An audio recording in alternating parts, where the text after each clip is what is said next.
What a do, baby boo? What a do? We're gonna learn about Ronald Reagan today. 40th president, blah blah blah. We know that. Reagan graduated from York College in 1932 and was hired the next year as a sports broadcaster in Iowa. In 1937, he moved to California where he became known as a film actor. I'll put this over here. Reagan.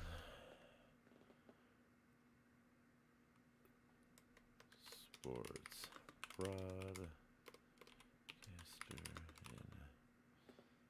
1903 Iowa.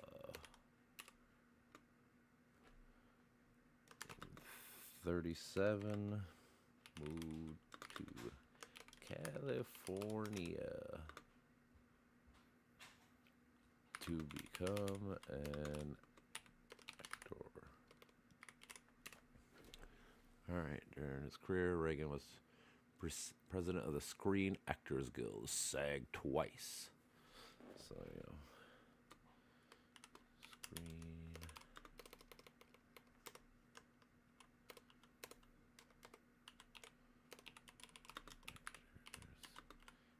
Screen Actors Guild 2 times, 47 to 52, and 59, not 69, 59 to 60, just 1 year.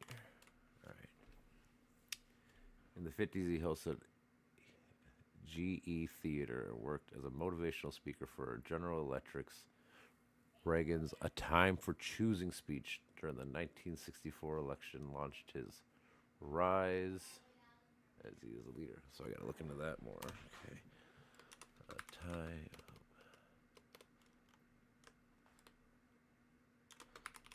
of choosing speech. What year? 1964? No, 1964. 64.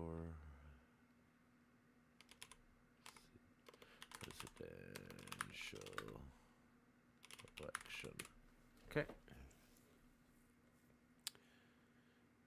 After being elected governor of California in 1966, he raised state taxes. Ooh, everyone thinks he lowers taxes. He raised state taxes, turned the state budget deficit into a surplus, and implemented harsh crackdowns on university protest. Okay. In 66, he becomes governor of California.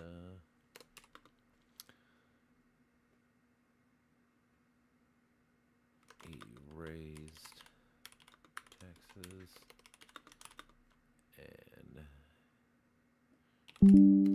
cracked down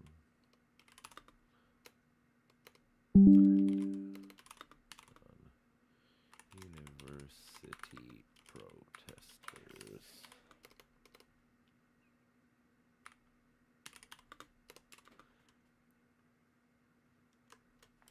Also led to a surplus for California. Following his loss to Gerald Ford in the 1976 Republican primaries, Reagan won the Republican nomination and then a landslide victory over Jimmy Carter in 1980. Well, let me all do that. Okay. What he lost to Ford in 76 and won in a landslide over Carter in 1980. That's all stuff we knew, but whatever.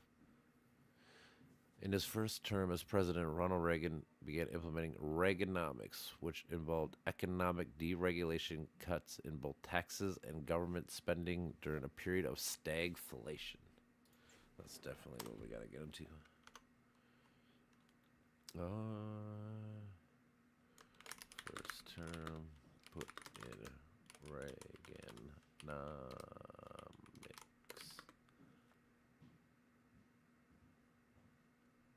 which was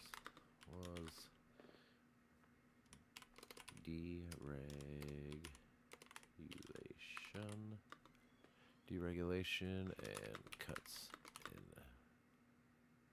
taxes and government spending during stagflation. On the world stage, he escalated the arms race, increased military spending, transitioned Cold War policies away from the policies of detente with the Soviet Union, and ordered the 1983 invasion of Grenada. Yeah, we got lots and lots to read into. Escalated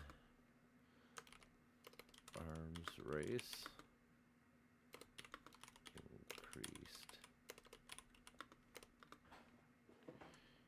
military spending. And transitioned to Cold War policies away from DT.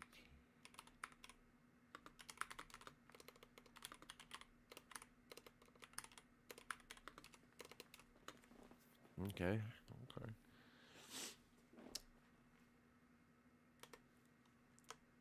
In 83, ordered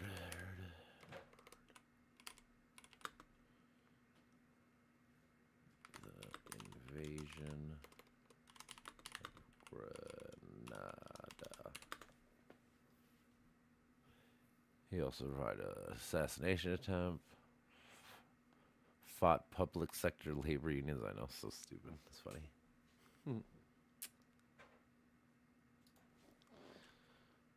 Fought with public sector labor unions. Survived an assassination.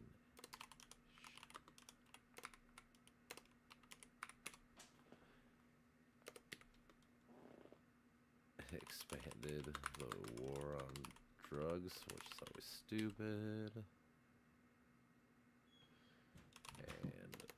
And slow to AIDS.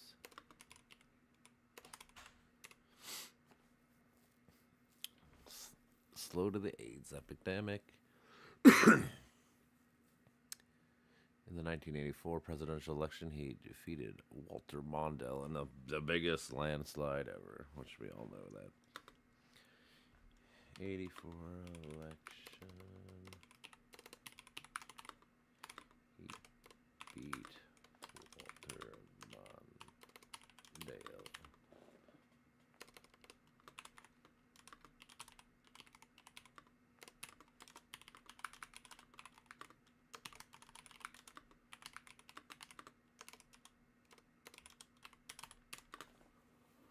All right. Foreign affairs dominated his second term.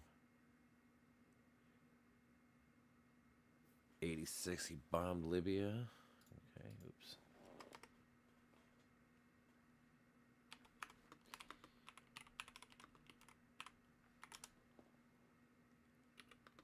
Secret and illegal sale of arms to Iran to fund the Contras. We all know. Legal funds to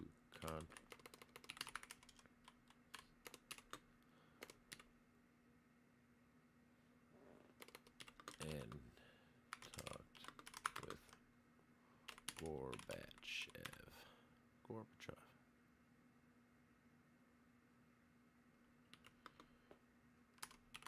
Oops, which call to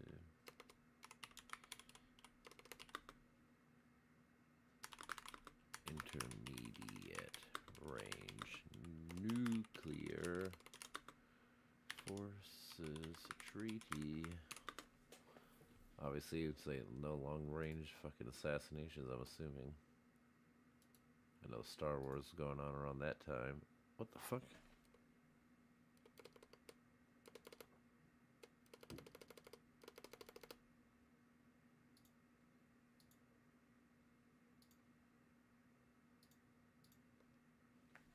Jeez, I don't know what happened there. Assassination attempt.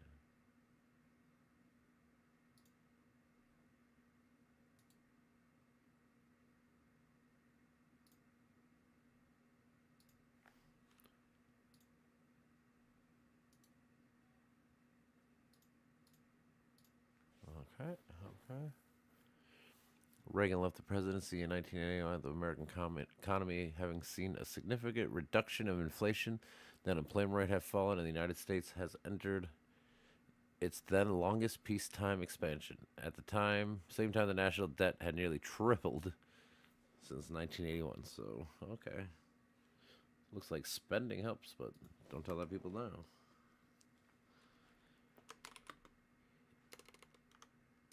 All right. Economy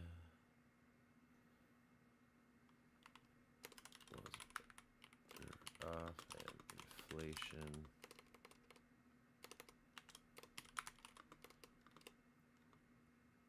and unemployed lower than when he started. However, he was it triple?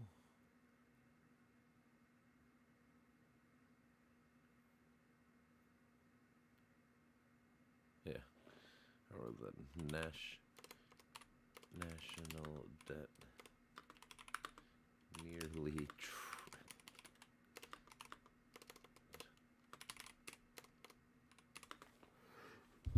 that's crazy. Triple fucking the debt.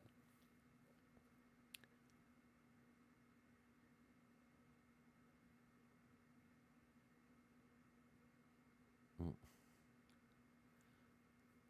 Reagan's foreign policy also contributed to the end of the Cold War.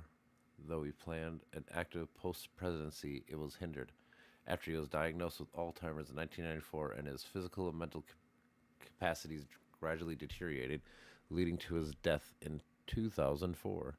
His tenure constituted a realignment towards conservative policies in the United States, and he's often considered a conservative icon. Historical rankings of presidents have typically placed Reagan on the upper tier, and his post presidential approval ratings by the general public are usually high. So, in 94,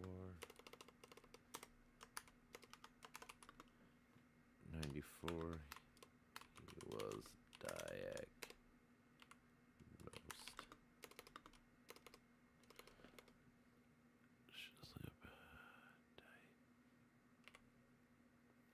Oh, nosed. Okay, like that.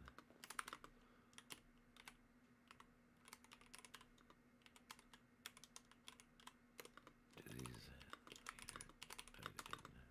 Oh, 04.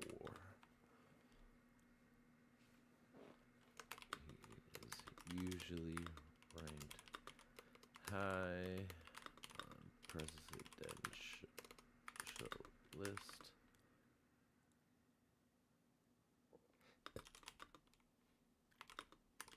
Is known to be a conservative icon. Everyone loves fucking Reagan, right? Everyone loves Reagan. Alright. Well, eventually able to get into these little details.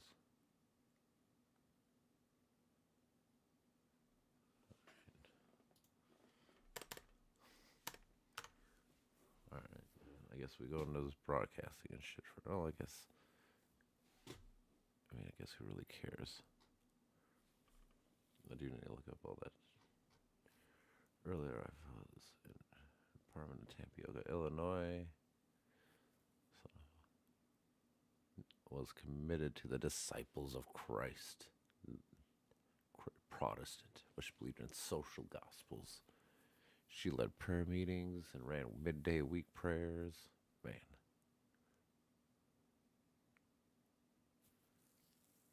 According to American political figure Stephen Vaughn, we'll say this.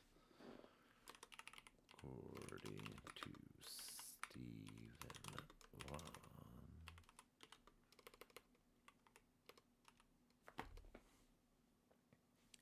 Oh, I Twitch.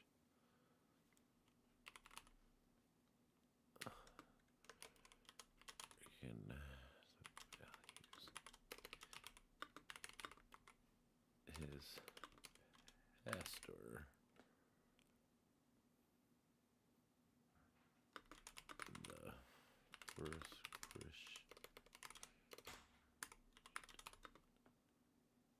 Christian church.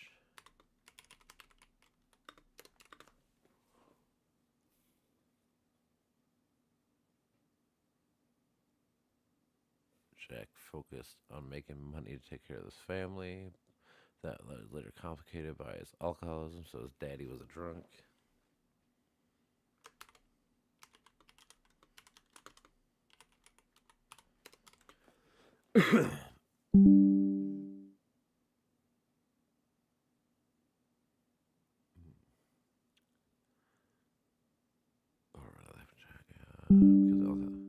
Reagan had an older brother Neil. Family lived in Chicago and Monmouth before returning to Topeka. In 20, they settled down in Dixie, Illinois. Dixon High School. Her first job was a lifeguard. 1928, went to Eureka College.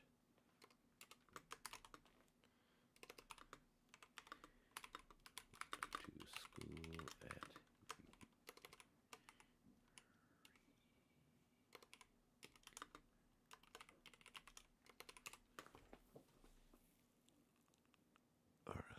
Eureka College, which Nellie approved because of its affiliation to Disciple of Christ. Oh man, he's a super Bible thumper. No good.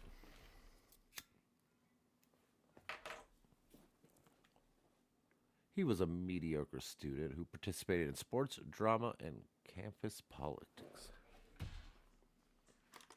Average student who did all drama and politics. There we go. Fuck, Discord does that. What I do? The thing got off really fucking early. I was done like 10 minutes after kitchen close. Oh, really? Yeah, it was prime rib night and it was fucking dead. Usually we're packed for prime rib. Are you? I mean, yeah, because I don't know, it depends on your city and stuff, because some people find that shit Yeah. expensive. Good night, buddy boy. Well, no. Because, like, yeah, if you get a good prime rib, dude, it's fucking delicious. No, usually we're packed for prime rib. Yeah. Like we get a lot of boomers, pensioners come in and shit. No, I feel you. Yeah, like I said, if you have a good prime rib that's snowing, yeah. Yeah. I think it was because it just started snowing a little bit. Oh, that makes sense. Yeah, today wasn't busy at work either.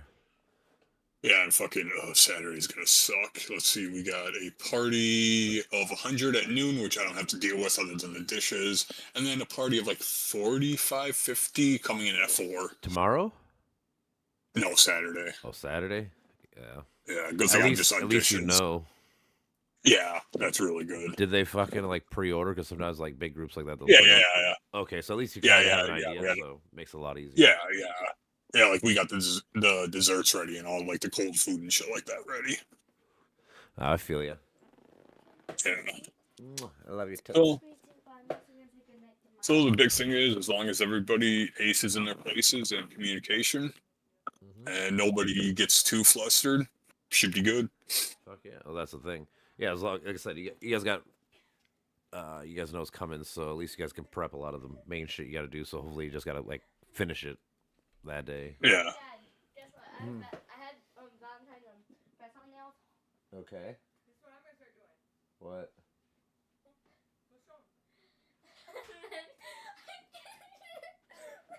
Crazy. Hey, I love you. Go to To bed. my toes. Brush your teeth, I toots. did. Love you. Good Love you night. too, baby girl. Peace out. Bye bye. Also, I love you, Mama. It's nighty night time, bitches. No, I was kidding. But yeah, I watched a documentary on Ronald Reagan yesterday, so now I'm gonna fully go deep dive into this motherfucker Oh, nice. because I was watching this thing and man, it reminds me a lot of Trump, like a lot of the Yeah. talking points and how he had fame before and it led to him being president. You know, all these things. Like, man, these are all very similar. Tax cuts for the rich. Did you know that the national debt with him tripled? That's fucking nuts. Oh, yeah. And do you know how about this? This is what I learned from the documentary. I'm gonna get into it later, but you know that he's the last president to give mass amnesty to Latinos living here. Oh, really? Yeah, nobody talks about that. He's the last person to go. Oh, all these Latinos are good for the economy. Blah blah blah. Let's just make them citizens. And we can tax them. Blah blah blah. You know all this shit. The shit we've been saying forever. Makes sense. He did it. But Republicans don't want to talk about it. Now it makes sense why they don't, because they switched their talking point to we fucking hate these people. But yeah, I found that out. I can't. I've been throwing it in people's faces all day today. It's been my favorite fucking point. Because all these Republican people are like, I love it. You It's- were. Oh, dude, all day I'll hear from people who's like, I like Reagan. I didn't think you did that. I'm like, of course he did it, because you don't talk about the shit that you don't like. Yeah, exactly. Reagan was the worst. I know a lot of it seems And like it's pretty Trump- bad. That's Trump why I was said I Trump. want to go into Yeah. details, like all, because everybody always talks about fucking. Even like this thing was like historical rankings of the presidents have typically placed Reagan at an upper tier, so everyone thinks he's awesome. But it's like the Mm-mm. more I look at the studies and shit like that, like I said, I was watching this documentary, and that's why I'm trying to make sure it's not just confirmation bias. I'm going to read about everything about him, but Yeah. it's just like, man, if the inflation went up and this went up and this, all these things happened, I don't know if he was really a good president. He might, at best, he might have been like average. Like he did some good things, did some bad things. Yeah, Yeah, I mean, he opened up relations with U.S. and China. he did. Yeah, man. Like I Yeah. said, there's some good things he did. There's also some horrible things, but I feel like his horrible things get swept aside. Yeah, exactly. He was more horrible than good. And then like, yeah, he was like a fucking what is here? He was like a lost cause believer kind of thing. He fucking thinks that Yeah. all that shit's all Holy about states' shit. rights and shit. It's like, no, dude, it was about slavery, dude. Come on now. What else were they Oh, fighting that's for? crazy. It's like I always say, the states' right to what? What were the states? What did those states want the right to do that the North was saying you can't do? What was that one right? Yeah. Oh, To have slaves, it's always money. to be a Oh, racist. they were being taxed more. They were this and this. I'm like, I wonder why they're being taxed more. Maybe because they had free labor, huh? Yeah. Like, oh, who would have thought? Just all these things. Dude, that's crazy. All 5 of the U.S. living presidents made an appearance together for Carter's funeral. That's Yeah. pretty cool. Yeah, people are either mad or upset or happy about Trump talking to Obama. Everyone's fucking either losing their mind or like, oh, it's the greatest thing ever. It's like, I don't know, dude. They're just talking, dude. It's just Yeah, they're at a just funeral being talking cordial. big. Well, yeah, Yeah, you're not going to exactly. be at a funeral fucking causing a scene, being like, I fucking Yeah, hate you and exactly. shit. So like, just being At cordial. least he knows how to be civil. Yeah, exactly. Yeah, Like take it from like a coworker. You hate a coworker, but you got to be cordial and civil with them until they push your shit a little bit too far. Then you're like, you know what? Fuck you. I'm done. thing is usually like, especially like at a funeral, like those big events, usually you wait till after. Yeah. Like we get home or Yeah. whatever. I'm like, all right, now I'm gonna fucking cuss you the fuck out. And they knew that the press was all over the place too. Oh, for sure, dude. Like I was talking to someone at the bar. Like, think about it. You have 5 presidents or former presidents.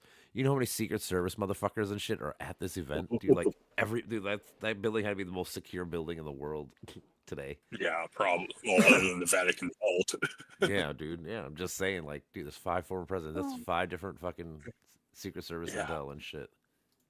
Yeah, Rudy Giuliani says he's too sick for court hearing, but he's completely fine for Trump's inauguration. Mhm. Just fucking throw Giuliani in fucking jail. He already lost his fucking license practice. Yeah. Oh, I mean, sadly he'll never go, but he should. Mm-hmm. Do you see that they're gonna unseal the Jack Smith shit that they put a temporary block on, but They said they're gonna reopen it back up, saying no, we're gonna let them release it eventually here soon, like 3 days or 4 days, I think he said. Big Xmas. All of his findings on the fucking all of his findings, like because it says he can't use it in court no Oh more. Like so, yeah. yeah. So he's gonna be like, all right, here's my big dump of what the fuck I know. Like everything that I would have gone to trial with, I can't know because he's immune. Yeah, exactly. It's like what the fuck. But at least now we can know Like, exactly like what the fuck he did. Like. yeah. So now there's actually the evidence is out there. Well, yeah, because the thing is, like, these are again, like I always said before, like it's his own people narking him out. Like these are people that Yeah, work with because Trump. They're his own lawyers, his own fucking. Let's see. Does he have really a good track record for paying his employees? No, he doesn't. No wonder why they fucking turned. Plus, he's just he's fucking insane. Yeah, dude. But also, Musk needs to be another one that needs to be eliminated. But thankfully, the EU is not putting up with this shit, so they might actually do something with like that. I can't remember his name, but there was another dude that like owned a bunch of like worldwide investment firms, and then he started his own PMC, and he's trying to take over the world. And governments caught on and like drugged him up and made him sign off all of his assets. And then he tried to fight it, China said or that. here? No, I In forgot Europe? what the fuck it was. Let me see if I can find it. Yeah, pink. Yeah, it was really fucking crazy. Dankula. Yeah, Count Dankula is pretty good on the crazy shit that he talks about. He's a YouTuber or like a Twitter guy or Yeah. something? Okay. Yeah, like he just covered one, the carnage of 10-cent beer night. Or the absolute mad lads, the Gurkhas, the special military units, Steven Seagal. Did you hear the new conspiracy that I found out today from someone at the bar, and then I Googled it, but everyone's blaming Ukraine for the fire, basically, because they're saying that California would have more gear and stuff if they didn't donate their equipment to Ukraine. And then I looked into it. I'm like, they donated it 3 years ago. You think they haven't replenished their whole stock in 3 years? Like, what the fuck are you guys talking about? Like, yeah, they gave them like gas masks and all this cool, a bunch of cool shit during the war, But like I said, it was in 2022 or 2.5, 3 years away. And like I said, these people think like they don't replenish. And then like the other big talking point was they don't have enough water in California. And I was reading like these people just fucking filled the reservoir like with 1 million plus gallons of fucking water just like 3 days before this fire happened. It's just there's so much fire and you need so much water that you just run out. It is what it is. It was definitely caused by man, but what the cause? I don't know. They're saying so. Like I was reading too. California's been in a pretty big drought since May. So what's that, like 7 months ago? 8 months ago? Yeah. So 8 months of drought, just takes one little spark of fire. I don't know how, like I said, I don't know the actual cause, the initial cause of it, but I'm just saying you have no fucking rain, and then you get one, like I said, for all I know, it could be someone flicking a cigarette out, landing in the grass, and then now you have 80, 100 mile per hour wind, blows the fire, It was probably unintentional. I'm assuming most likely, but like I said, it could be something small as that, or someone start, like when you have a drought like that, you're not supposed to have fires. Someone could have a backyard fire. Simple ember. Yep, just takes one that's ember. That's why you always check with the DMR. All right, but I sent you that link. It was Frank Komodo. Frank Komodo? Yeah. Okay. You sent it personal or you sent it in the group? Personal. Okay. Okay, got you. Let's see if I know this guy. I know a lot of fucking people on YouTube. Happy New Year. Wait. I don't know if I know him. Who does a lot of cool shit. I don't know if I know him. Maybe I do. The Scottish. But yeah, I'll watch some of his shit. He does a lot of cool shit with a lot of different people and subjects. Like he covers the Killdozer. He covers the 44-minute Hollywood bank robbery. He covers a lot of stuff. He even did one on himself because he's the YouTuber who actually got jailed and got fined for teaching his dogs to do the Nazi salute when he said "gas the Jews." Because the whole story was that he taught the dog that because it pissed off his girlfriend's, at the time now his wife, his girlfriend's fucking best friend. Only reason why he did it. And then he took a video and put it on there, and That's everybody freaked out. And then it got lowered down just to $800 fine, and then I think it got completely dismissed. He got censored really bad. He's like, dude, it was a joke. It's a fucking pug. I know, I get it, but people are sensitive as fuck now. Yeah, Like, especially over in Europe. dude, pretty much anywhere, dude. Especially in today's world, dude. Yeah. Like, it's so stupid that Germany, like in games, can't display the swastika and shit. It's just like, dude, you're obviously not rooting for them. They're not being put in the light of good guys at fucking all, like Wolfenstein. You know, you kill them. You're right. It's like, I can understand being ashamed of it, but you gotta acknowledge it and move the fuck on. Which they take zero tolerance to the Nazi salute to you. That is an arrestable offense. Which, like, well, good.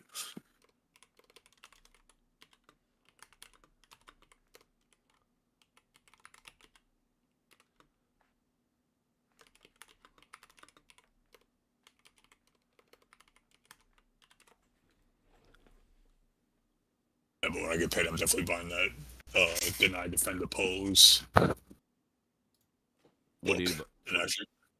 and reading it. What are you buying? Is a song or is it an album?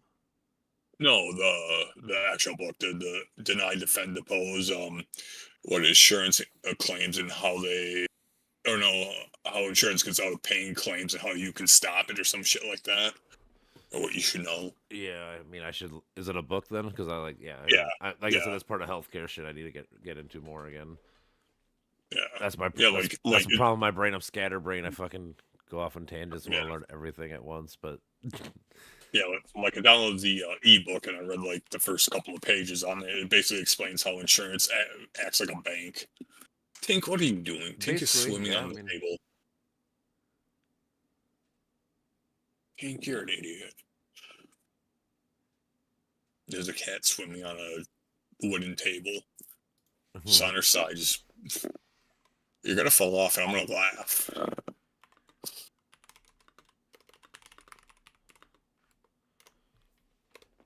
yeah, I joined a couple fucking like Reddit groups for like small YouTube channels, trying to get people to fucking, collab and shit eventually.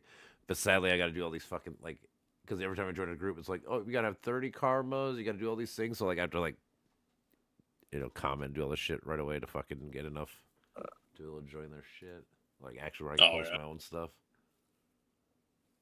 It's kind of a hassle, but I've talked to a couple of people about some cool things. They're like, oh yeah, you should, let me see if I can find it. I want to see the full discussion.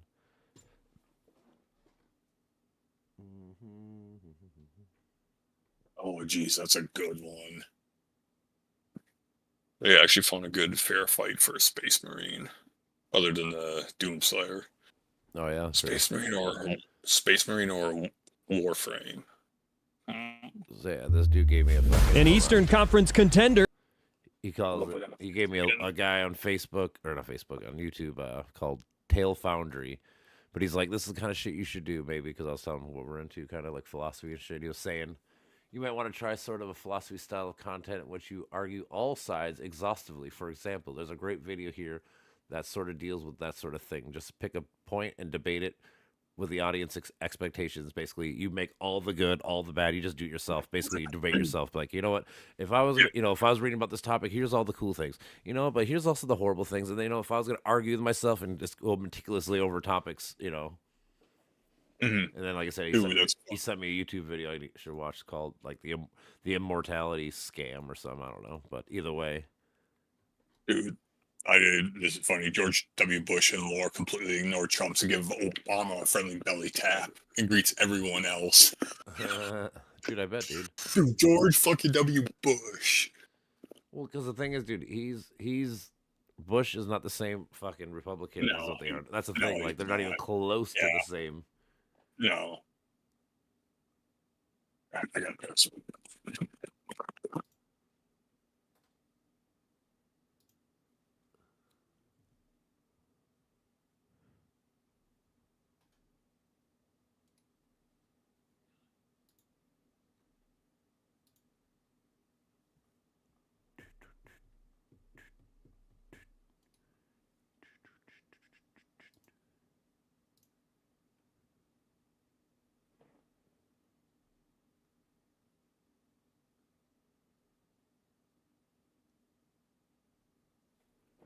Do do do.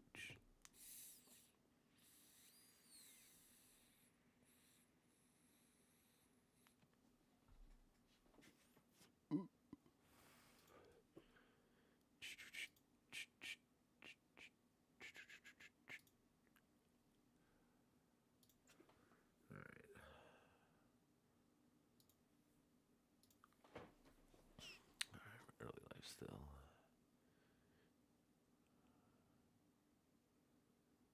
Reagan had his older brother. Lieutenant Dixie, Eureka. Meteor of a student. That's where we left off. He became student body president and joined the student strike that resulted in the college president's Reagans. All right.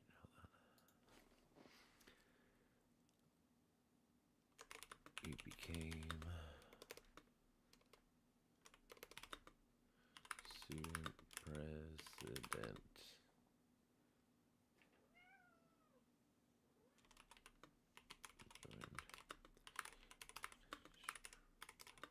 Student strike that resulted college. Huh.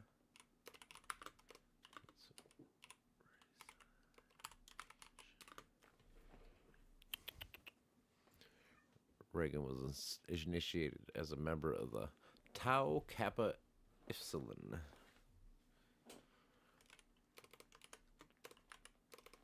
Part of a fraternity called Tau Kappa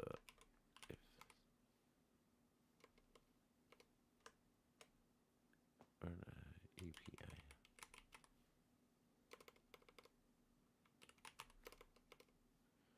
Binary SI.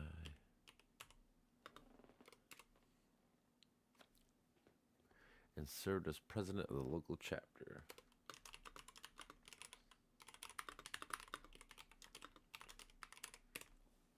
Okay.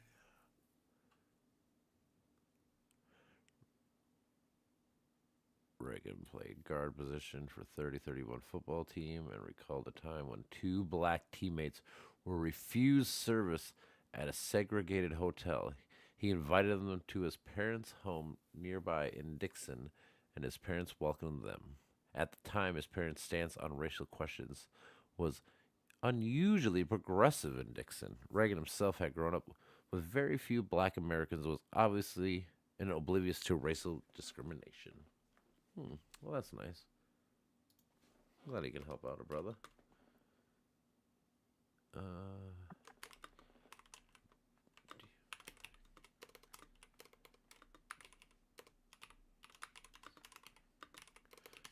Who couldn't stay at the hotel, so he let them stay at his parents'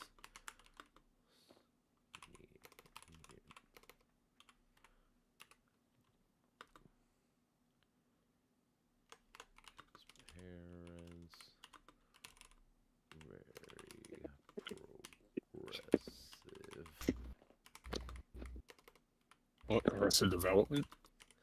No.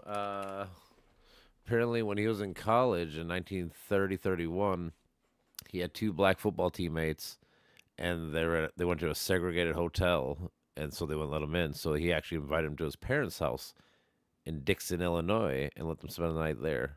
And his parents were, this says, unusually progressive on racial issues. So apparently, Or who? Reagan's parents. Oh, Daddy and Mama Reagan, they were cool with black people. And apparently at their city at that time, they said it was unusual. oh, Apparently they lived in Hickville kind of shit, and these people are like, oh man, we don't even know black, because it even says like he grew up with very few black. You think he knew like one or two men his whole life kind of thing. So I'm like, that's nice. At least he was cool to his homies on his team. yeah, that's cool. That's eventually where I know started getting Cillian entertainment. Murphy. Huh? That's where I know Cillian Murphy. It was from 28 Days Later. Thought I always recognized him. It's a good movie. The one that played. Yeah, it is. 28 years later. Fuck yeah. I'm gonna see that shit. Didn't it already come out? Honestly. No, not yet. Okay.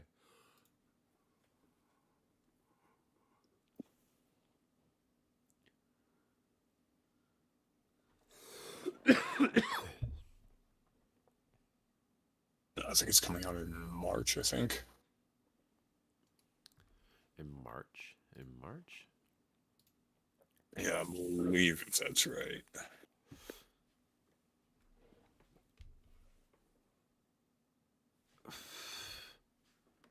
Oh, wrong button. Wait. Doo-doo-doo-doo. Is he pulling a girder out? Oh, yeah, he's pulling a girder out. After getting a batch or Good save. Now you see extended and planted the boom out, and they saved the excavate, the backhoe from going into the hole. Nice. and sociology. In 32.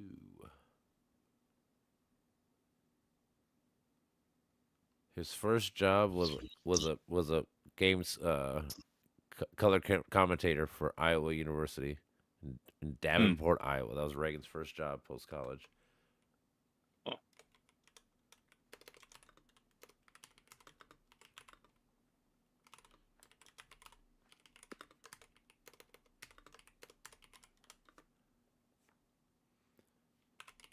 Broadcasting games for the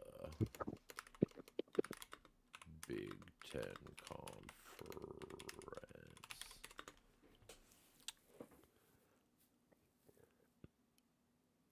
And he worked for the Cubs. Ooh, wow. He was a double commentator.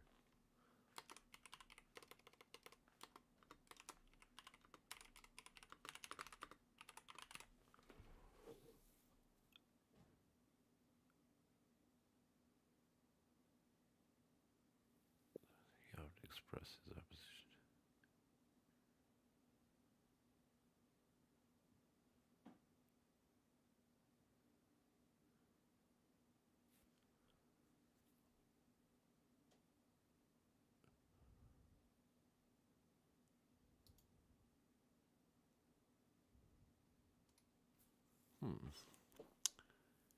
In 1936, he got his job with Warner Brothers.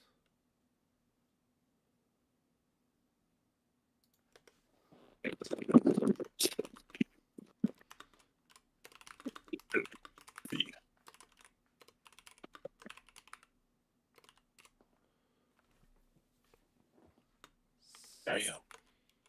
Some people in No Man's Sky have some crazy ass creations.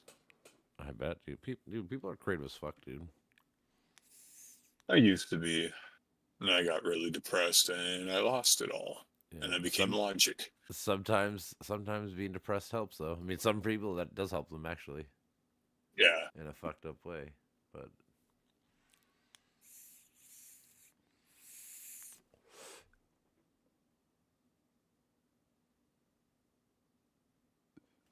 Ronald Reagan's first movie was in 1937 called "Love Is on the Air." Ooh. This is funny. So it's a shot from Obama and Trump saying some words, Yep. and the caption is Neville Chamberlain was Adolf Hitler before signing the Munich Agreement. That's funny. If you don't get that reference, then you shouldn't be able to vote. I Alright. say you should be able to have a basic understanding before and how the system works before you're able to vote, to be honest. You should be able to at least know what the three branches of government are. That should be like a minimum. Yeah. Because I ask people at the bar, most people don't even know it. They kind of know. They're like, people make the laws. I'm like, yeah, what are they called? Legislative. They're always like the presidential branch. I'm like, it's not called that, but I mean, I get what you're saying, but that's not what it's called. Yeah. Shit like that. It's like, oh, That's not what it's called, and it's not the right one because that's the executive branch. yeah. That's what I'm saying. Like, it is a presidential branch, but it's not what it's called, sir. It's something else. Judicial, executive, and legislative. Yeah, it's simple. But I'm saying, That's where they got judged. I would just tell people, ask people that question, ask them what the 3 branches are, and you'll be surprised at how many people don't know. It's crazy to me. Mm-hmm.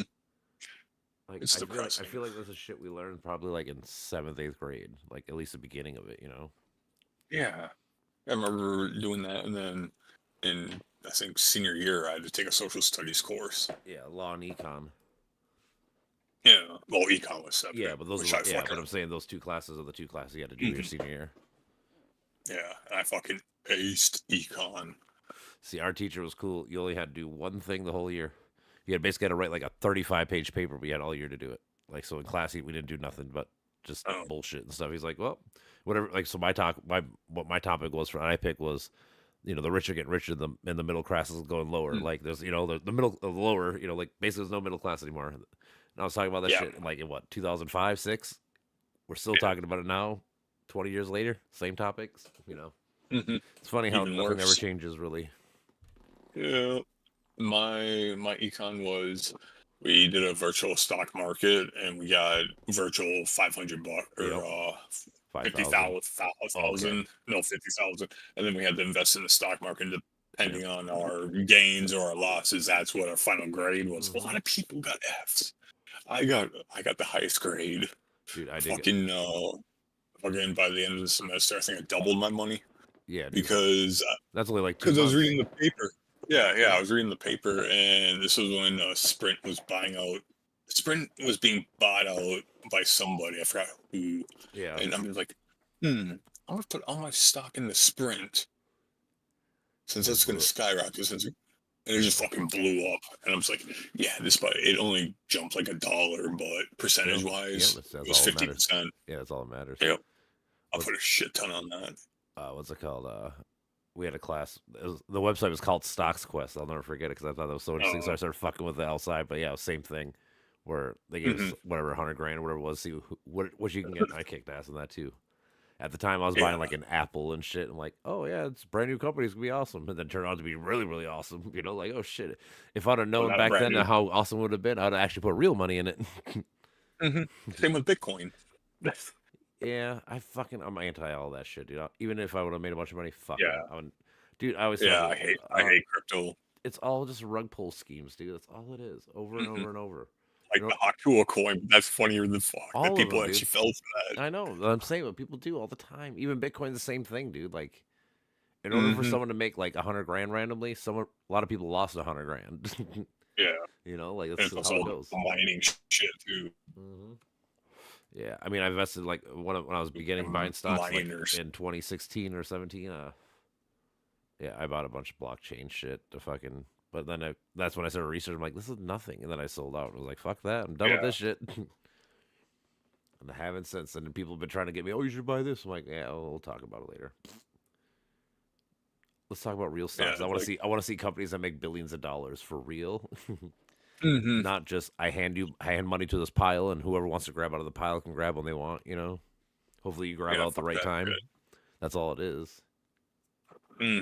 Just getting lucky and cashing out. Well, like I was saying, Well, I mean, stocks there's literally stocks tend to have a pattern, and you can also, news. If you pay attention to the business news, you could typically, for sure. judge when a stock is going to raise. Yeah, And well, there's also patterns yeah, I've too. been So because I got back into it like 5 months ago, whatever. I've been reading. I just read Warren Buffett a lot now because that guy knows what the fuck he's doing, and he just yeah, it says does. when people are scared, you buy. He's like, it will always go back up unless the company's gonna actually like fail. Like unless you bet Yeah. penny stocks, but like if Walmart dropped 20% tomorrow, he's like, cool, buy it. He's like, All right. don't be scared, don't fucking, he's like, these are big companies, they're not gonna fail. So if they boot, they do Yeah, that, that's just true. take the dips every time. All right. So that's good advice, investing advice. All right. I will actually read more once I start getting into investing when I You get should, dude. everything all situated. So that's what I look Because I've like. been That's meaning to get into investing for a long ass Yeah, time. so like I bought into CrowdStrike But I'm always like, wherever all that shit fell, mhm, dude. CrowdStrike dropped like 80%, dude. I bought up. Now I'm fucking up a bunch on that shit. Like it's stuff like that, dude. You just gotta kind of know. So like with Trump in now, I've been looking at like online banking. So like I bought like SoFi oh, and a couple because they're gonna be deregulated, which is good for them. I mean, that's what I've been recently reading about now. Is what's Trump's America? Like, what's his plan? So he's like, buy Chevron, buy oil companies, and buy motherfucking banks because they're the two that are going to make all the fucking money, which makes Oh sense. yeah, easily. For the next 4 years, that's my goal now is to buy as much Chevron, SoFi, Alley Bank, all that kind of shit. Because with deregulation, that's what's going to happen. They're going to make a fuck ton of money. I might as well make my little chunk out of it too. Yeah. I got to live in this world, right? If it wasn't me, if I had the choice, we wouldn't be doing that as much. But here we are. Unfortunately, we are at that stage. I just think it's funny how people, like, because of all this shit happening, it's all climate change fake. It's like, dude, what the fuck, dude? This actually proves climate change. You're having fucking mass droughts and you're having winds going up 100 miles per hour. What do you think It's like, are you causes having that? a stroke? Huh? It's like, I think you're having a stroke. Well, it's just like, man, that's literally actually what they predict in the whole climate change shit, dude. It's like, Yeah. they say it's gonna get worse, and it's been getting worse. Climate shift around. Well, yeah, because they're always Like how the southeast is getting a shit ton of snow and storms lately in winter. Yeah, they're getting just as many as we are. We've had like two Yeah, snow. if not We've had more. 2 snows 2 years in a row now. Like maybe it snowed 4 or 5 times in 2 years.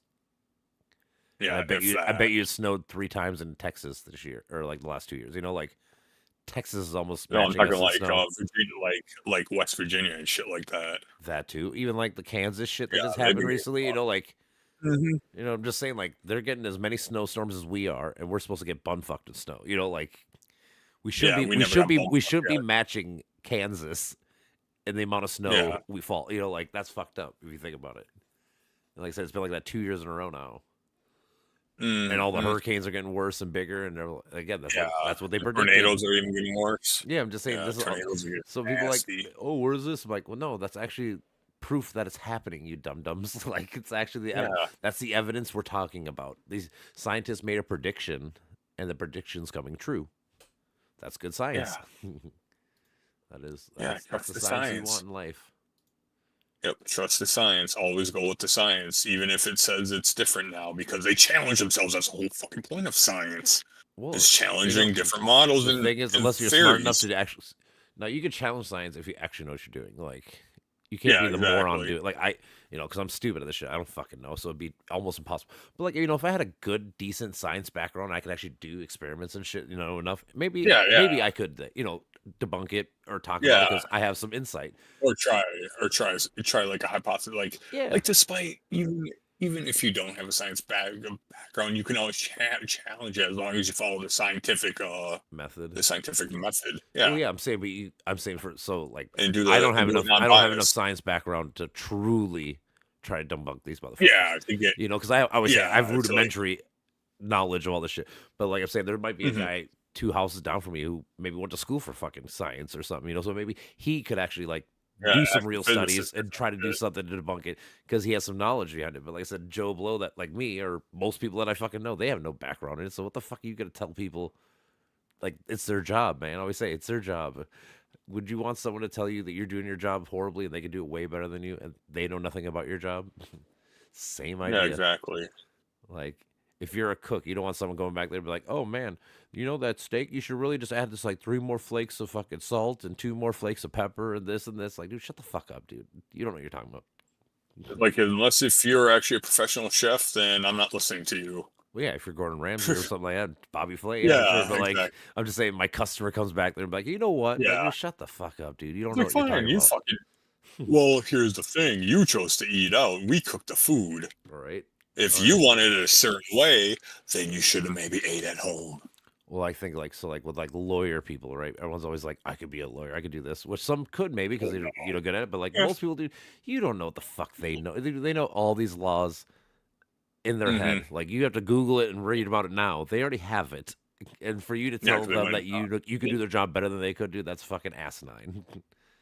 Yeah, that's like a slap in the face. Yeah, and I'm saying that's with any job. Like I'm saying, any job you do that's pretty difficult or anything, dude. And someone comes to you and says, no, dude, you're doing it wrong. I can do it better. We all can do it better than you. Like, dude, you don't know shit. You ain't never done it. So how the fuck are you going to tell me what the fuck you know? It's just funny to me that people think that way. I know, like, one of my coworkers just got out of welding school at Menards, and he thought he knew everything. It's like, oh yeah, one of those people. The Dunning It's like Kruger effect. just because you went to school doesn't mean you know. Yeah, you know a lot more than the True. mass majority of people. Yes, Not everyone, but yeah, not everyone. no, for sure. And I mean, guess what? Either he's gonna be an asshole, or he's gonna appreciate when he talks something smart, and someone knows what they're talking. Can actually comprehend. Yeah. Either he's gonna be That's the really cool and be like, "Oh, cool, let's actually really talk about some shit," or he's gonna be like, "Oh, well, fuck you. You don't know about this though," and keep trying to one up kind of thing. Yeah, that's what I do. If I start talking about welding or whatever or what have you, I'm just like, oh, sweet, you know about this? Awesome. Yeah, so again, mad. And then I start chatting with them. Yeah. Oh yeah, dude. Like I said, my cook at the bar, Otherwise, dude, it's just fucking pointless. my cook at the bar is usually a fucking retard. And he always fucking brings me all this stupid conspiracy shit. And I just sit my phone, type what he says, and I just go right there. I'm like, this is why you're stupid. And I just tell him all the time. But today he brought up something and he actually made sense and stuff. I was like, you know what? Oh, I'll talk to you for a couple minutes. This kind of different, kind of weird. I don't got to talk shit to you right now. Like, isn't it nice? We can have a real conversation instead of me doing, no fucking way, dude. Because every time you'll say something, I'm like, dude, I know you're fucking lying. I don't know how, but I just know you are. yeah. I know you're bullshitting 100%. Yeah. Or you're misinformed. Well, that's what because I always tell him, because he'll show me. He's like, "Did you watch this podcast with Joe?" I'm like, "No, dude. I tell you all the time. Stop watching fucking Joe Rogan. These fucking idiots." Yeah, he'll be watching them, and I'll just like, yeah. "Oh my god!" Like dude. Joe Rogan was good at the start when he actually had like philosophers and scientists, Yeah, actual, for sure. real people. Until But he then got he went his big contract, and once he left YouTube, or once he went to Spotify and got the big money, Yeah, it's been 100 billion% different. I totally yeah. agree. He's been fuck all. He doesn't give a damn. Yep. So, But like he had Neil deGrasse Tyson. He had some. I love those. Dude, I watch those ones on not repeat, They're, but I mean, I'll watch them multiple times because they're good, yeah, dude. I love watching Neil deGrasse Tyson talk about shit. Yeah, there was like geographers in there and Dude, shit. everything. He had That was the whole something point. about like that was the appeal of him. like the metaphysical. Yeah, and I'm like saying tripping on. that was the appeal of Joe Rogan in the beginning, is that he literally had every kind of person on.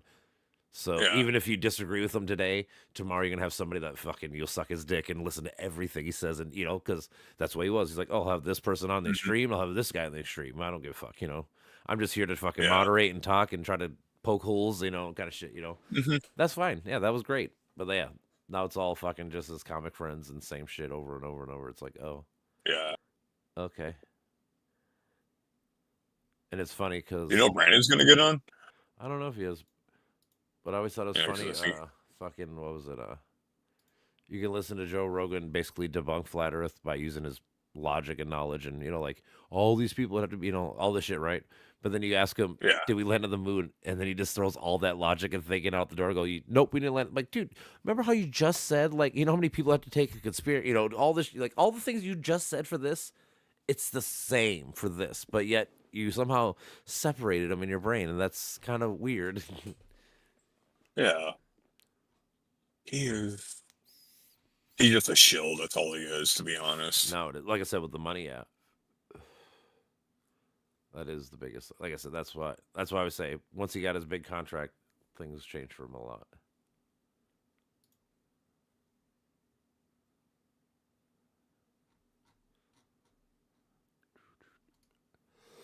Gonna end it. Oh, the cat's meowing. Oh, I know. So he wants in the room. And it's like, no, because the other cat fights. That's funny. He attacks the other cat. Yeah, sometimes just gonna let it happen for a little bit. I just. Oh no, just unprovoked. He's like 18 pounds. The other one's like 5 pounds, if that. Yeah. Little dainty cat. So we have a bunch of cats, and then my neighbor and my kid found a cat by the car wash lot by himself, like a fucking 4-week kitten, maybe 5-week. So we took it in. Damn. And all the cats wanted to kill it. But I just like, no, like you can hiss at them, you can be mad at them, but you can't fucking hurt them, So like I would just play referee, like, yeah, like I understand it's difficult, but you know what? He's a little guy. You don't want to kill him, even though they did want to kill him. But now it's all cool. Yeah, it takes a while for a new cat, but they've been living together for years. Really? Since the one that likes to attack has been born. Mm, He's just a dick. do you know that Reagan was a war ditcher? Oh, he was also a Dodge drafter. Yeah, because Warner Brothers basically got him off saying like, oh, because he's a big time actor, he can't fucking go to war. Oh, yeah, that's fucking stupid. Which is funny because they made like Elvis go to war, and they made fucking all these, like Muhammad Ali, all these people, all those other people had to go to Yeah. war, and they were famous and wonderful. But guess what? Not you. You know what? I honestly, who I hate the most is motherfucking, what's his name? Who's strang? Oh, Ted Nugent. I hate him too. Do you know about him fucking dodging wars and shit too? Yeah. Yeah. He's the all American. No, he's a fucking piece of shit. That's what I say. And then he literally shat himself. He would shit and piss his pants. Like he did it the worst way too. Really? Yeah, I he did made, not it hear look of like anything. he made it look like he couldn't take care of himself at all. So yeah, he would shit his pants and piss in his pants and stuff when they knew that, people would come text, and do all this shit. Yeah, dude, he was a fucking piece of shit, literally. But then he's always, I'd fuck anybody up. I got all these guns and all this shit. It's like, dude, you're a fucking bitch. No, you're just a psychotic little pussy. Like I said, when it was your time to show and be a man, you chose not to. So you don't get to act like you're a man now, bro.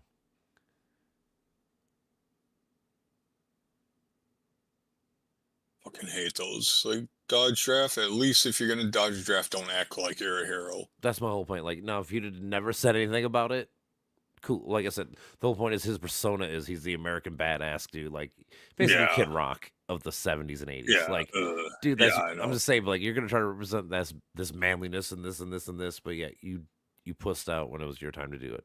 You should. When the duty called, you Yeah. pushed out. Like, dude, you rescind the right to act like you're a fucking badass for the rest of your life. And I will call you out anytime I see anything about him. I go, oh, this guy's a piece of shit to the max. Yeah. Ugh. Yeah, like I said, he's one of my least favorite people in the world. Yeah, same as Kid Rock. Kid Rock's, at least he didn't dodge a war like that. But yeah, he's horrible Yeah. too. But that's what I'm saying. If you take He Kid was- Rock and add It was dodge cool war, yeah. He was cool during like his first album with what was it, Joe C. yeah, but even then, so like when I looked into his history more, because obviously he started off as a rapper and shit. So like I always say, dude, he's basically Yeah. fucking Machine Gun Kelly of before. Like, Yeah. like Yeah, you because just Machine Gun Kelly's now country. yeah, I'm just saying. You just follow trends. And he went to rock too for a little bit. You had those little rock. Yeah. I'm just saying, like, that's my point. It's like, dude, you guys all just are fucking clout sharking, money hungry people, dude. Like, you actually have no substance and soul to what you're actually talking about. Yeah. They're basically funny. Beyonce to me. Like where you might be a good singer or whatever, but you're not an artist. You're not a fucking Yeah, you don't have any soul or passion for it. yeah. That's what I'm saying. Like Beyonce has a good voice. I'm not saying she don't, Mhm. but she don't write her own shit. She don't have that feel to what she's talking about. Yeah, same with Rihanna. Almost a lot of these people. The Monkeys, for fuck's sake. Yeah. Oh yeah. They didn't write their Elvis. own songs. Yeah, Elvis. There's a lot of Yeah. people. I mean, yeah, they're not the first, but Yeah. I'm just saying, like, I'm saying for like Kid Rock, you started off as a rapper. That's probably your passion, what you're into, blah blah blah. And then you're like, oh, I'm not gonna make money do this, so let me go to this. And oh, now there's a fan base and money here. Okay, let me go do this. Like, no, you're just like I said, you're just clout sharking, fucking money hungry people. Yeah, exactly. Like, dude, there's so many musicians that are fucking so passionate about what they do. Like, if you don't have the passion, then why the fuck are you in the game? Like, let someone else do it that has it. I don't know. Yeah, like in the kitchen, it's like if you don't have the passion for it, then why are you really working here? I can understand like you need a job and like line cook is easy, but like I work at like 3-star basically. That prime rib costs like $50. Yeah, I know what you're talking about. Yeah, Yeah, so the thing is, everyone has bad better at- days. Like, bad days Yeah. are fine. It's just like, but if you're 4 out of 5 days are like you're fucking just pissed at the world of this, like, dude, yeah, maybe you should get out Yeah, of this but game. our freaking kitchen manager just has a fucking passion for it. It's like that is good. Kitchen managers need passion for it. But Dude, just yeah, remember, don't be a especially dick to your at a nice staff. place, yeah, dude. at a nice place. Yeah, just don't be a dick to your staff. I mean, the thing is, so like for me, like you could be a dick as long as you apologize slash fucking Yeah, own up to it later. Like like after the rush is over, shit. yeah. Like, hey, bro, it was just business. I don't mean to be a fucking asshole, but like we needed this fucking Mhm, food out mhm. right now, or whatever the fuck, like, and just be man about it. Like that's the whole thing. Like if you cuss me out, that's one thing. But if you cuss me out and fucking make me understand why and what, like at least I can understand. Like, oh, I was fucking up. My bad. I will do better. Or, but if you just Yeah, cuss me out in front of everybody and fucking don't say nothing for like the rest of the day about it, like, well, fuck you, dude. You just embarrass me in front of everybody or whatever.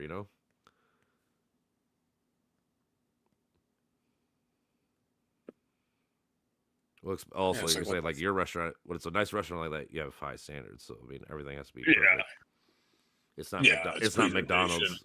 Like they didn't put enough Yeah, it's all mayo. about presentation. Right. That's the whole thing. If I go to a steakhouse, if it's a $20 steak, I expect a $20 steak. If I go to a steakhouse for $100, I expect a fucking $100 steak. Yeah, You know, exactly. like I said, if I get a $25, $30 steak at a fucking $100 steak, I'm gonna be pissed. Mm-hmm. But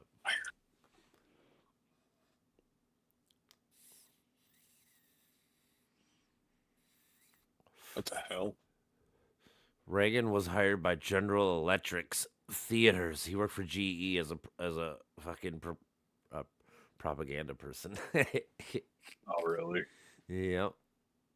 He is such a. Yeah, I'm not surprised. Like I said, I'm just reading his young history right now. I'm not even getting his politics yet. I'm just getting his backstory. Like, geez. Like I said, when I learned he was a Confederate fool, that really kind of bothered me. I'm like, oh no. I hate lost causers now. Mm-hmm. It's baffling. Like, what makes you think that we didn't fucking fight over slavery and that the or white people were good down south and Jim Crow was fine and this? It's like, oh man, that's a rough thinking. Yeah, just a little bit.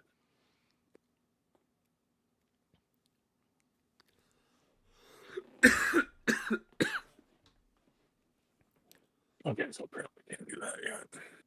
You remember in Team America when they had the FAG group, Famous Actors Guild? Oh yeah. Ronald Reagan was the SAG Screen Actors Guild president for like 6 years, which is who they were making fun of in that episode or that movie. Mm-hmm. And then yeah, he got a fucking bunch of actors blacklisted because he said they were communist. Everybody was communist. Oh yeah, I can believe it. Oh, for sure, dude. I had to read it. Yeah, Hollywood blacklist. And I gotta look up this Taft-Hartley's Act. Apparently, he was for it, and it looks like it was bad.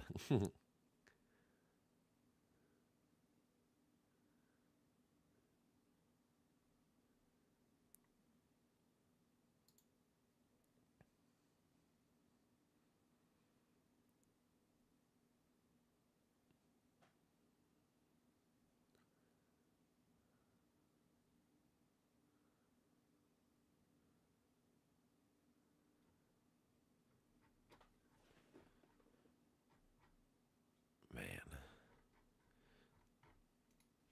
it's always funny because he's such a Republican. Republicans are all about fucking free speech, except for when they have power. They're like, no, you don't get free speech. Because the same No, shit. you don't. Like, it's just like how Trump claims everyone's a fucking Latino. All this shit, it's like, all he did was, you're communist, over and over. All these people, they're horrible. You know why? Because they're communists. And I bet it's like, do you have any actual evidence of people being communists? No, you really don't. No, it's because they're for like pro labor, pro unions and stuff like. It's just like, oh, Yeah. basically they're liberal. Radical unions. It's called workers' rights and a living wage and whatnot.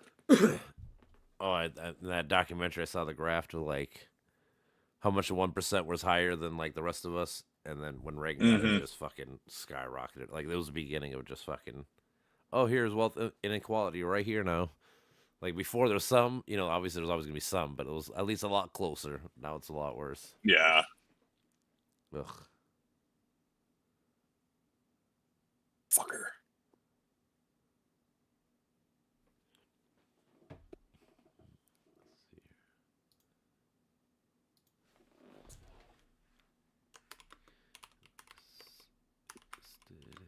Too bad that handgun was too low of a caliber. Uh, Go back in time and be like, no, you need a 40. uh.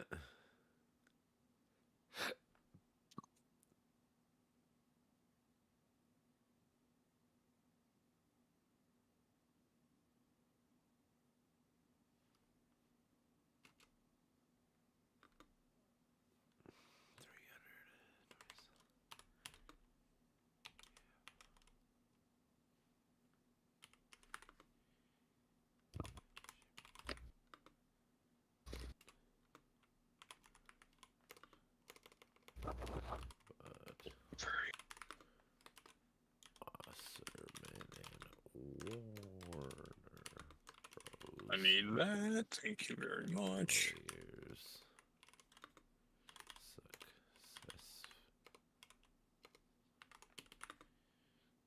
Successfully sent a draft deferments to complete the film 41.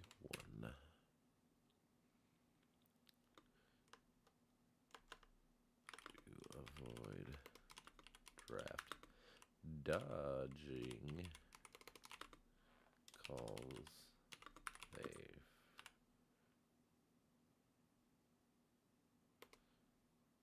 fired him in. So yeah, Warner Brothers paid for him to not go to war in 1941, right?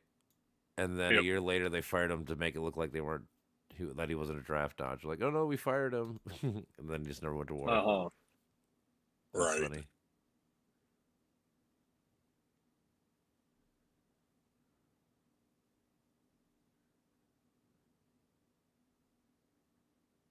Yeah, at least they ain't playing the bullshit shin splints or bone spurs. Right.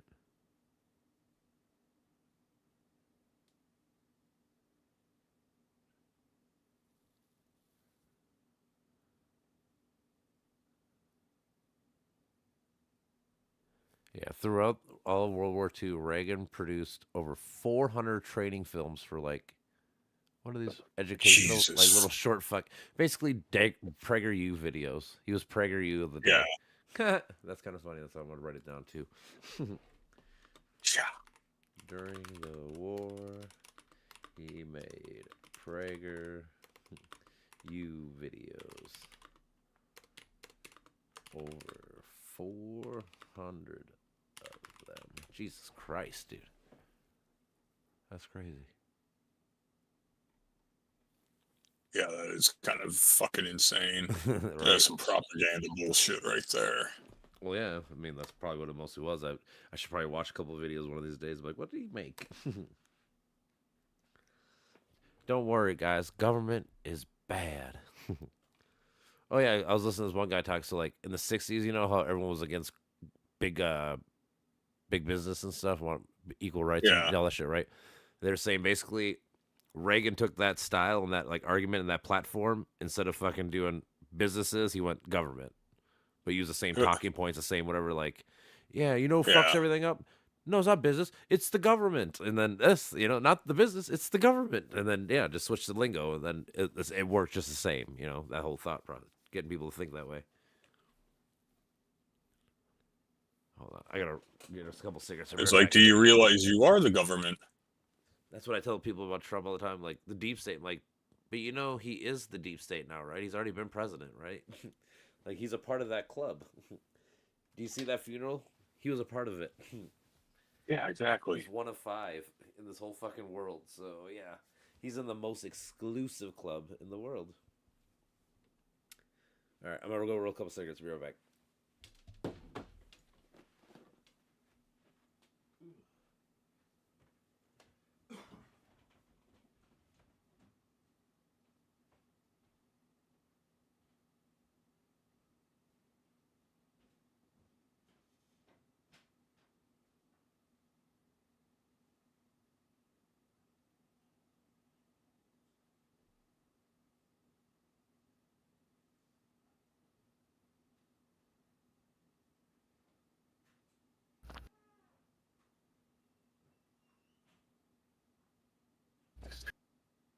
Jenny Richter.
Doo-doo-doo-doo. Doo-doo-doo-doo. Right. Oh, man. Fucking PragerU. Stupid. Yeah. That's funny to me. God, I've never been on it. I just know it was cancer. It's just conspiracy theory cancer. I watch people watch them and talk shit about it, so yeah. Maybe someday I'll do something like that on the newer ones.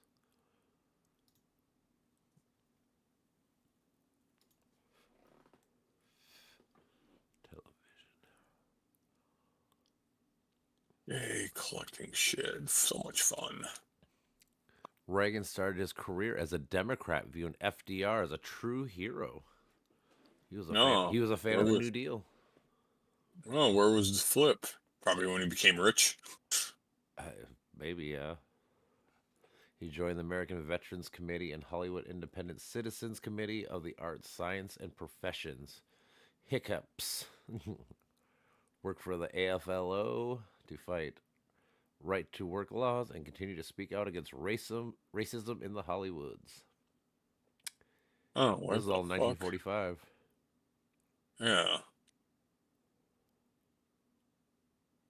The hell happened then? All right, 1946, he appeared in a radio program called Operation Terror to speak out against rising Ku Klux Klan activity, calling it a capability, organized, systematic campaign of fascist violence and intimidation and horror. Yeah, I can't wait to read about the flip. Yeah. That makes no goddamn sense. Did he get bribed or some shit? I mean, maybe it says Reagan supported Harry S. Truman in 48. It was. I'm thinking honestly, like how Trump is against immigrants. I think fucking communism just broke his brain. It made he think. Oh. I think it made him think that everybody on the left or anybody like I that. suppose with all the propaganda, yeah, back in, yeah. Yeah, I'm just guessing because kind of reading this because like this is how he was when he was young. I mean that makes sense. I'm gonna start getting like in the 60s and shit, you know, because I'm guessing this is where it starts. Yeah. I'm gonna guess, yeah, because it says right here, Reagan began shifting to the right when he supported the presidential campaign of Dwight D. Eisenhower in '52 and Richard Nixon in 60. So there's your switch, at least the start of it. When Reagan was contacted by GE, he gave speeches to their employees. His speeches had a positive take on free markets. Then the That's funny. corporations. That's funny. So in 15 years, yeah, he just completely switched. In 1961, Reagan adapted his speech into another speech to criticize Medicare. In his view, legislation would have meant the end of individual freedoms in the United States of America. Oh, cool, because we already got out. In Already 1962, missing those. GE finally dropped him, and then he formally registered as a Republican in 1962. So yeah, I don't know. I got to look at like why he switched to Dwight Eisenhower. Like what made him think he was the greatest person ever? I didn't think he was a bad president. I mean, he was just a war general. No. But I mean, like Yeah. that's that. I He mean, did have a lot of good things with the infrastructure, like the highway system, despite that it should be more trains. But the Yeah. highway system, he did actually a lot of good. Yeah, that's what I'm saying. That was back when Republicans were at least somewhat decent. You Yeah, know? this is the beginning of the party switches, kind of right here, the 50s, Yeah. 60s. So I mean, yeah. Yeah, the Red Terror and all that probably fucked with everybody. Yeah, well, I know I was in the video I was watching. I can't remember what he said, but like, I can't remember what year. It might have been 60 or 64 is when they do the Southern Strategy. So I think he was like one of the leaders of it. You know, Yeah. when I was watching that mini documentary about it. So yeah, Who the fuck knows? he might have been because like I said, in 64 he gave a time of choosing speech, which was supposed to be his big one. I got to watch that video and see what the fuck he said. He argued the founding fathers knew that governments don't control things and that they knew when a government sets out to do, it must use force and coercion to achieve its purpose. And that you've been told increasingly that we must choose between the left or the right, even though the speech was not even enough to turn around the faltering campaign of Barry Goldwater. But yeah, it's supposed to be a huge speech. It's supposed to be like his Obama speech where he just got everyone on his side. Like, oh man, this guy's really good.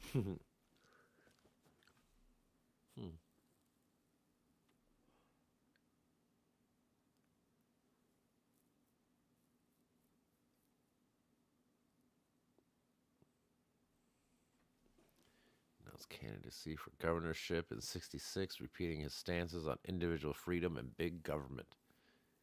When he met the black Republicans in March, he was criticized for opposing the civil rights. So it's funny. How can you go from being like the super anti-racist person to in 1964 being against civil rights? I don't fucking know. I'm going to say that's a crazy shift, man. That's a crazy shift. It really is.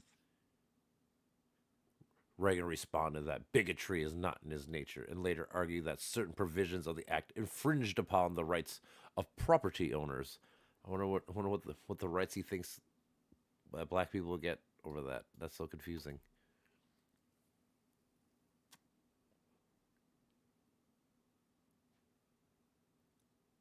He was against. There's this. I have to look into what this bill was, but says California State Supreme ruled that the initiative that repealed the Rumford Act was unconstitutional, which he supported. So I wonder what this act was. Let's see. Prop 14. What is this supposed to be? Ballot measure that amended the California Constitution, nullified the 1963, blah, blah, thereby allowing property sellers, landlords, and their agents to openly. Oh, so he wanted to allow fucking discriminating for owners allowed to discriminate against people. Basically. Oh, cool. Like, oh, we don't want black people in my house. Well, why? Well, because they're black. They have money? Yeah. Well, why else? Because they're black. Or Latino, whatever the fuck. Yep. Pick whatever you want. Oh, what a... God, yeah, that's what I'm saying. When I was watching it's amazing, this shift, dude. How do you go from being... We love people to fuck, and you shouldn't have rights. Or, like, you can't live in these houses and shit. That's crazy.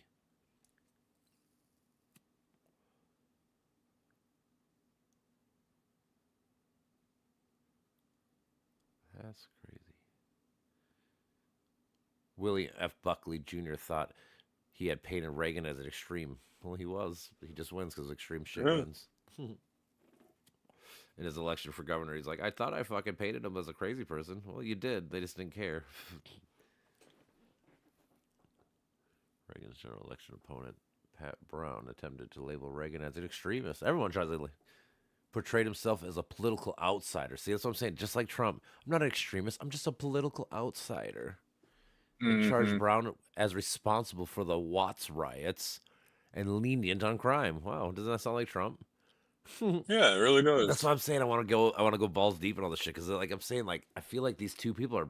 Trump is just a reincumbent version of Reagan, dude. Honestly, like I said, when I was watching this doc, like I said, I listened to it and I was like, at the end, I was like, dude, I feel like I just listened to fucking him be explained. In numerous speeches, Reagan hit the Brown administration about high taxes, uncontrolled spending, the radicals at UC Berkeley, and the need for accountability in government. Meanwhile, many in the press perceive Reagan as a monumentally ignorant of state issues. Like I said, it's just like real life, man. It's just happened again. Yep. That's crazy. Brown has spent much time in California funds of new programs, prompting them to use accrual accounts to avoid what? Apparently, that Brown was being a little shady with money, though. What is this? Accrual. Assets, liabilities that represent revenue or expenses that were received or payable, but did not yet been paid. Ooh, so yeah, that Pat Brown guy was fucking being shady on taxes. So I guess he was kind of a piece of shit too. Oh. Shady taxes. Reduce government spending and tax hikes, which is funny. Yeah, Reagan called for reduced government spending and tax hikes to balance the budget. He worked with Jesse Unruh on securing tax increases and promising future property tax cuts. This caused some conservatives to accuse Reagan of betraying his own principles. Oh no, it's like Trump now. It's like the Trump people are saying that they're not racist enough because they want H1B1 passwords. They're having a schism. Oh no, whatever shall the normal person care about? Nothing. I know, right?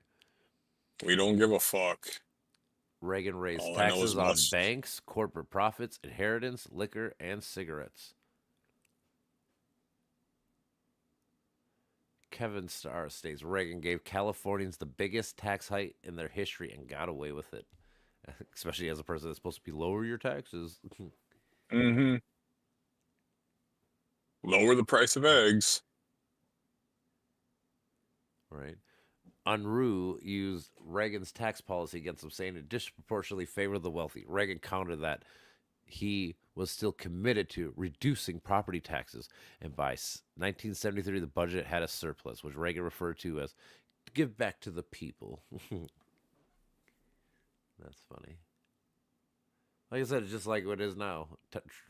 Trump tax cuts favor the wealthy, right? Okay, same as his tax. I'm saying, like, dude, it's almost a lot of it's one for one, dude. It's fucking crazy how similar this is. In '67, Reagan reacted to the Black Panther Party strategy of cop watching by signing the Mulford Act to prohibit the public carrying of firearms. I thought Republican people are supposed to be pro Second Amendment.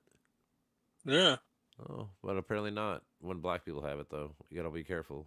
Yeah, exactly. The act was They're all eagle. Right. The act was California's most restrictive piece of gun legislation, with critics saying that it was overreaching to the political activism of organizations such as the Black Panthers. No shit. Right. The act marked the beginning of both modern legislation and public attitude studies on gun control. Well, at least it led to studies on gun control. Yeah. You know, so him fucking up led to something good. Now we have more information. Reagan also signed the '67 Therapeutic Abortions Act that allowed abortions in the cases of rape and incest when a doctor determined the birth would impair the physical or mental health of the mother. Hey, he was pro-abortion. Who would have thought? Only in certain circumstances, though. Yeah, oh, I know. Hey, man, that's better than some motherfuckers, dude. Yeah. You know, you got to take small prizes, okay, when you talk to some of these people. Yeah. Dude. Yeah, some small wins. Yep, I'll take it. Hey. That's crazy. Yeah, but I'm surprised that it even added the mental health. I can see the physical health of women, but it says or mental health of the mother. So Yeah. at the time, that'd be fucking super extreme. Oh, that's funny. He later expressed regret over signing it, saying that he was unaware of the mental health provisions. He believed that doctors were interpreting the provision loosely and resulting in more abortions. So actually, he was pissed that he signed it. That's funny. I gave him props, and he just pissed me off 1 minute later. Yeah. That's Just how. goes back on everything. Dude, this guy's such a hypocrite. Like I said, he went to extreme fucking liberal fucking this is all cool to extreme fucking this, dude. It's Yeah. fascinating, dude. It's fascinating. If he was a fucking liberal, this country would have been a lot better because trickle down economics wouldn't have existed. I can't wait to. That's what I want to start really nosediving. All the Contra shit, the Oh yeah, Granada, Contra. all the big ones. Yeah, that's the thing. Like I wrote down Yeah, all the big ones. Contra. You know, because those are the main ones that people know about. Which I mean, I should know about them too. Yeah, like the But Banana Republic shit. yeah, but I like this shit too because like I said, then you get to see his thought process, like how it all changed and like Yeah. what like because that's the Yeah, you're because going behind the man, well behind yeah the scenes of the man. well yeah man, you get to see his whole backstory, dude. It's like watching a fucking Dark Knight movie, dude. You don't everybody knows who the fuck Batman is. You want to see his fucking up. You don't want to see what made him become Batman. That's the intrigue of all these movies now because they're all the same. Yeah. You know, like we all know what happens. He becomes Batman. He's evil or not evil, but he's the Cape He's a Crusader. All that vigilante. shit. He's a vigilante. Yeah. Yeah, just saying. Like we know what happens, but you know what's cool about every movie that's really cool is the backstory. What the character, you know. Mm-hmm. And this is what it is. You're getting a character study, like this guy working in Hollywood, being a fucking liberal guy, and then all of a sudden, Dwight D. Eisenhower and the Southern strategy and shit fucking made him switch, and it's just fucking fascinating.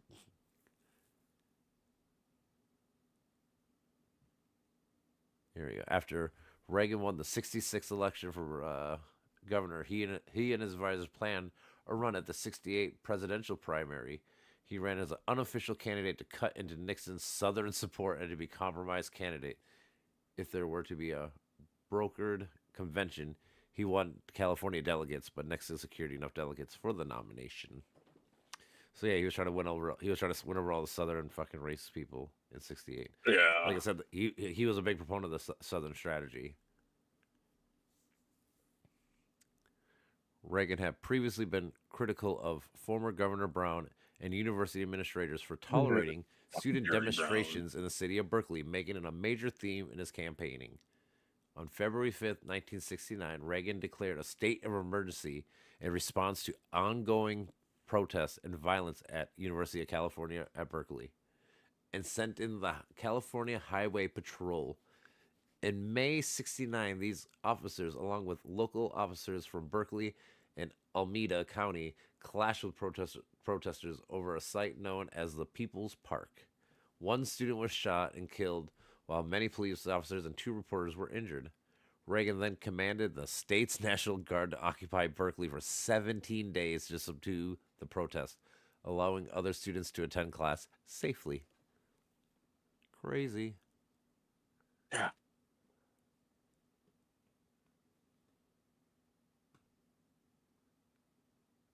And then back in February 1970, violent protests broke out near University of Cal Santa Barbara this time, where he once again deployed the National Guard. On April 7th, Reagan defended his policies regarding campus protests, saying, "If it takes a bloodbath, let's get it over with. No more appeasement." That's crazy. What a douche. Right? That's fucking nuts, yo. Yeah, I'm just gonna kill these protesters that are, just going to college I'm pretty just sure because these I are want them to shut fucking the fuck up. Vietnam protests. I'm assuming at this time, '69. So Yeah. I'm guessing had to be protest or Vietnam. Yep. That's a lot. Nam. The legacy of freedom. People's Park.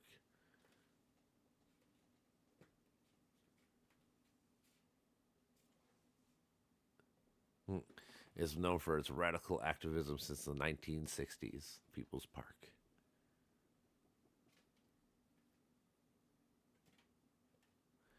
Ooh, during his victorious re-election in 1970, Reagan remained critical of government, promised to prioritize welfare reform. This is where he's going to go after all the welfare babies. Mm-hmm. He was concerned that the programs were de-incentivizing work and that the growing welfare rolls would lead to both an unbalanced budget and another big tax hike in 1972. At the same time, the Federal Reserve increased interest rates to combat inflation, putting the American economy in a mild recession. Reagan worked with Bob Moretti to tighten up the eligibility requirements so that the financially needy could continue receiving payments. This was only accomplished after Reagan softened his criticisms on Nixon's family assistance plan. Nixon then lifted regulations to shepherd California's experiment. In 76, the Employment Development Department published a report suggesting that the experiment that ran from 71 to 74 was unsuccessful. Oh man, I had to read in all this eventually. California Department Administrator.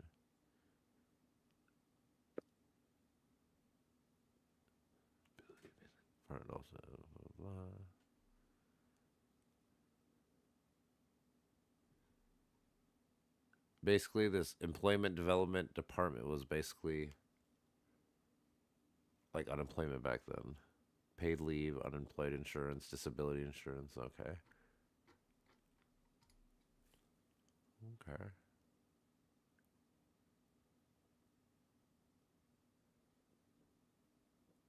What experiment? Oh.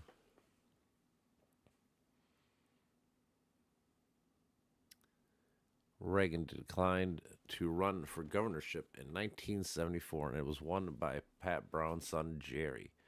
Reagan's governorship, as Professor Gary Clay Klauber writes, saw public schools deteriorate due to his opposition to additional basic educational funding. Who would have thought? I don't want to pay for school. I wonder why people are getting stupid. Yeah. It's funny how that works. And again, Trump's trying to fucking cut Department of Education again. So, like I said, it's funny how it's rhyming. As for higher education, journalist William Trombley believes that the budget cuts Reagan enacted damaged Berkeley students' faculty ratio and research. Yep, less teachers.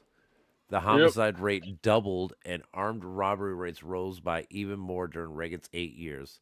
Even with many laws Reagan signed, tried to toughen criminal sentencing and reforming the criminal justice. Yeah, so people. Why do people think if you send more people to jail, that you're gonna get less crime? Like, dude, there's a root cause to this issue. It's not fucking. It's usually people being poor or whatever, Like, it's not just fucking people want to commit crimes. Poverty. Like, I'm pretty sure there's never been a guy about to murder his chick or whatever and be like, you know what, I would have done it, but they'd send me to jail for 30 years. That didn't stop you. Yeah. Like. Oh, man. It's so crazy. Reagan strongly supported capital punishment, but his efforts to enforce it were thwart by People versus Anderson in 1972. According to his son Michael, Reagan said that he regretted signing the Family Law Act that granted no-fault divorces. Oh, he only wanted men to fucking have divorces. Oh, dude, he's a white Christian nationalist. I mean, that's what it. Yeah, I don't know if you were here in the beginning, but when I was reading like his past, dude, he's super fucking religious. Oh like, yeah, super duper. But yeah, he didn't mind getting blow jobs consistently. Only reason why he married her, I guarantee. Her cocksucker 3000, as somebody on Reddit put it. He was married first. He was already married to a chick, and she broke up with him, or like whatever. Yeah, at one point. He was married. Hey, you notice how all the white Christian nationalists are hypocrites? He always they have like 4 wives because they keep getting divorced. Because, dude, how about this? You see Melania Trump ever in public? Does she ever like talk to anybody, do anything that's not like robotic? Trump told her to say or do. Yeah, it's the same thing. That's how these people are. Yeah, she looks like a robot and she acts like one. I know. I feel bad for her, but I mean, it's her choice, obviously, or whatever the fuck. But I mean, it's just like, man, she doesn't want to leave. It's same as at the bar. I see some people, some shitty ass people. I'm like, what are you doing? Like, how do you not see what the fuck is happening? You guys are just not meant to be together. It's okay. It's okay. It's okay. Maybe one day you'll figure it out, but today is not that day. I think honestly, if he didn't win presidency, I think she would have divorced him. But now he's won, so he's like, you have to stay with me. Yeah, because money. Yeah. Well, yeah. He's like, I ain't giving you shit if you walk out now.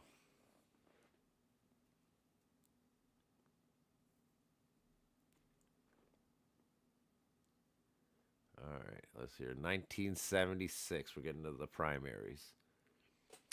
Insufficiently conservative to Reagan and many other Republicans, President Gerald Ford suffered from multiple political and economic woes. Ford, running for president, was disappointed to hear him also run. Reagan was strongly critical of detente. I gotta look this up because I've seen this word 3 times. Hold on. Detente. It's like French. What are you? A detente is There for we go. relaxation. It's French. Yep. Relaxation of strained relations, especially political ones, through verbal communications. Basically, like it was the beginning talks of France and Germany in 1912 to try to stop Mm, World War One, and it didn't work. But they tried to reduce time, try to actually have talks and shit instead of just going yeah, ultimately reduce to war. tensions. You know, we did our best. We gave them our best offer. They said no, fuck them. So here we go. So basically, he was strongly critical of talks and Ford, like communications and Ford's policy of talks with the Soviet Union. So he didn't like, which is funny because he ended up learning later. He ended up being friends with the Soviet Union and talking to them. So it's just funny again how fast Yeah. he switches everything all the time. Yep. But he was a Nazi lover, though. He Yeah. loved. Yeah. He loved his old butt buddy. hmm He repeated his time for choosing around the country before the announcement of his 19 or November 20th, 1975. He announced he was running for president when he discussed economic and social problems and to a lesser extent foreign affairs. Both candidates were determined to knock each other out early in the primaries, but Reagan would devastatingly lose the first 5 primaries, beginning with New Hampshire, where he popularized the welfare queen narrative about Linda Taylor. Who's this bitch? Let's look up Linda Taylor. Was an American woman who committed extensive welfare fraud. She was found out by the Chicago Tribune in fall of 74. Hmm. She was known as the welfare queen. That's funny. How much did she steal?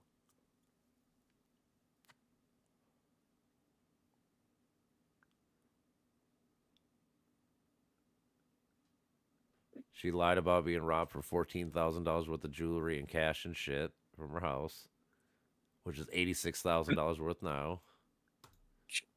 What else? She used over 80 aliases and it got over $100,000 in fraudulent money. That's crazy. Wow. She was basically like the chick version of fucking Catch Me If You Can. Yeah, exactly. I was just thinking that. It's kind of funny. Now I gotta know Linda Taylor is the welfare queen. I gotta try to put that in my memory bank. That's funny.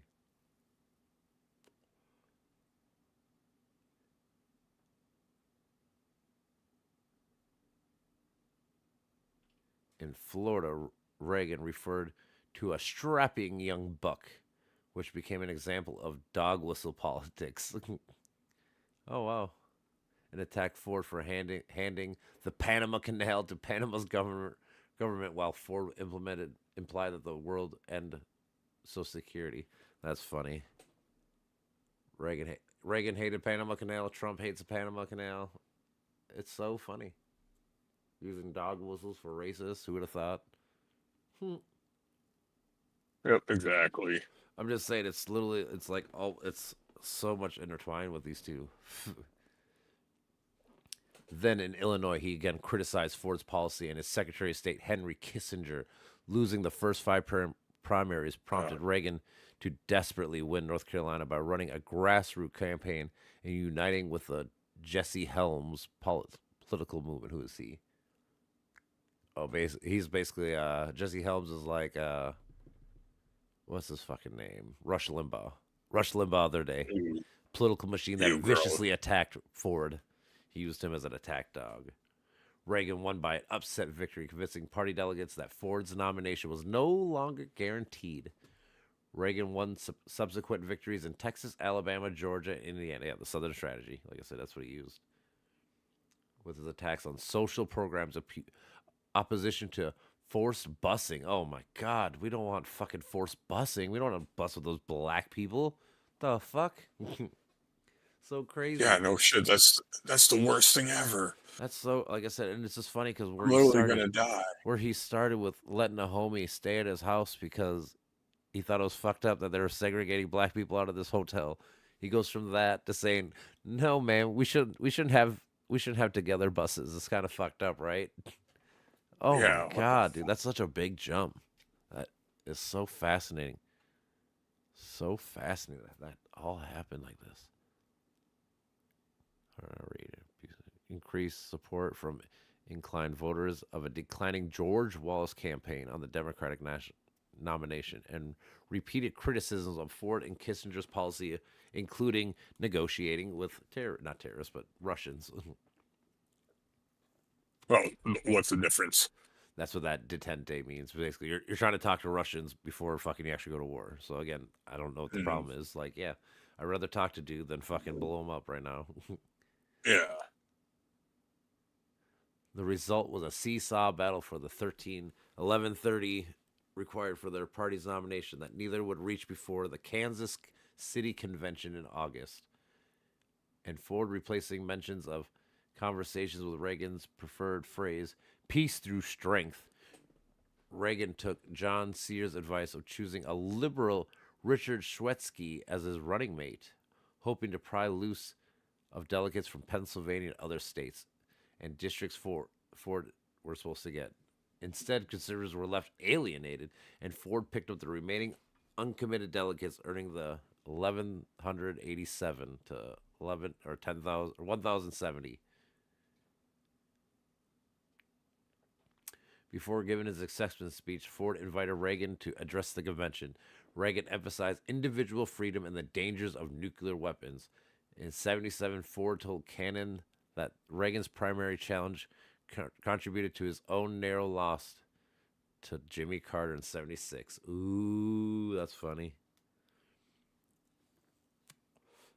I mean, but if you think about it, so Ford was president. How often do you see anybody? Yeah. I mean, this is a big deal that Biden stepped down. Like, that shit doesn't happen a lot, dude, where fucking somebody overtakes you when you're the fucking incumbent president, so. All right. Here's where he starts kicking ass in the 80s. All right. Reagan emerged as a vocal critic of President Carter in 1977, the Panama Canal Treaty signing, the 1979 oil crisis, and the rise of interest, inflation, and unemployment helped set his 80s campaign announcement. He announced it on November 13th of 1979 with an indictment on the federal government. His announcement stressed his fundamental principles of tax cuts to stimulate the economy and having both a small government and a strong national defense, which is opposite. It's funny, since he believed the United States was behind the Soviet Union military. What? Since he believed the United States was behind the Soviet Union military, he thinks we're What, helping. really? Like, he thought we were helping them. Is he an idiot? I'm just trying to think. I'm just trying to like read it and like what? Okay, let me think if I'm not misreading this. I had to read it 3 times. Heading to 80, he became an issue among peers. Then the United States was in severe recession, just like now. In the primaries, Reagan unexpectedly lost the Iowa caucus to H.W. Bush. 3 days before the New Hampshire primary, Reagan and Bush campaigns agreed on one-on-one debate sponsored by the Telegraph at Nassau, New Hampshire. But hours before the debate, Reagan's campaign invited other candidates, including Bob Dole, John B. Anderson, Howard Parker, and Phil Crane. Debate moderator Joe Breen denied seats to the other candidates, asserting that the Telegraph would violate federal campaign contribution laws if it had sponsored the debate and changed the ground rules hours before the debate. Oh, wow, who'd have thought? Just like Trump, trying to do some illegal shady shit. They're not supposed to do. Like, hey, bro, these are the laws. Why can't we do them? Well, because there's rules, sir. We already have the rules set in place. Yeah, exactly. As a result, the Reagan campaign agreed to pay for the debate. Reagan said that as he was funding the debate, he could decide who would be on the debate stage. During the debate, Oh, really? yeah, that's how much money he had. Think about it, that's fucking a lot of money, dude. During the debate, when Breen was laying out the ground rules and asking or attempting to ask the first question, Reagan interrupted in protest to make an introductory statement and wanted other candidates to be included before the debate began. The moderator asked Bob Mallory, the volume operator, to mute Reagan's microphone. After Breen Yeah, repeated, that's definitely Trump. I know, right? It's so funny. After Breen repeated his demands to Mallory, Reagan furiously replied, "I am paying for this microphone, Mr. Green." That's so. Oh man, I hope That that ain't some boomer shit. I hope this is on TV. I hope this was filmed. I can watch it. I want to watch it lose his mind. Plus, it's right in the beginning too. This turned out to be the turning point of the debate in the primary race.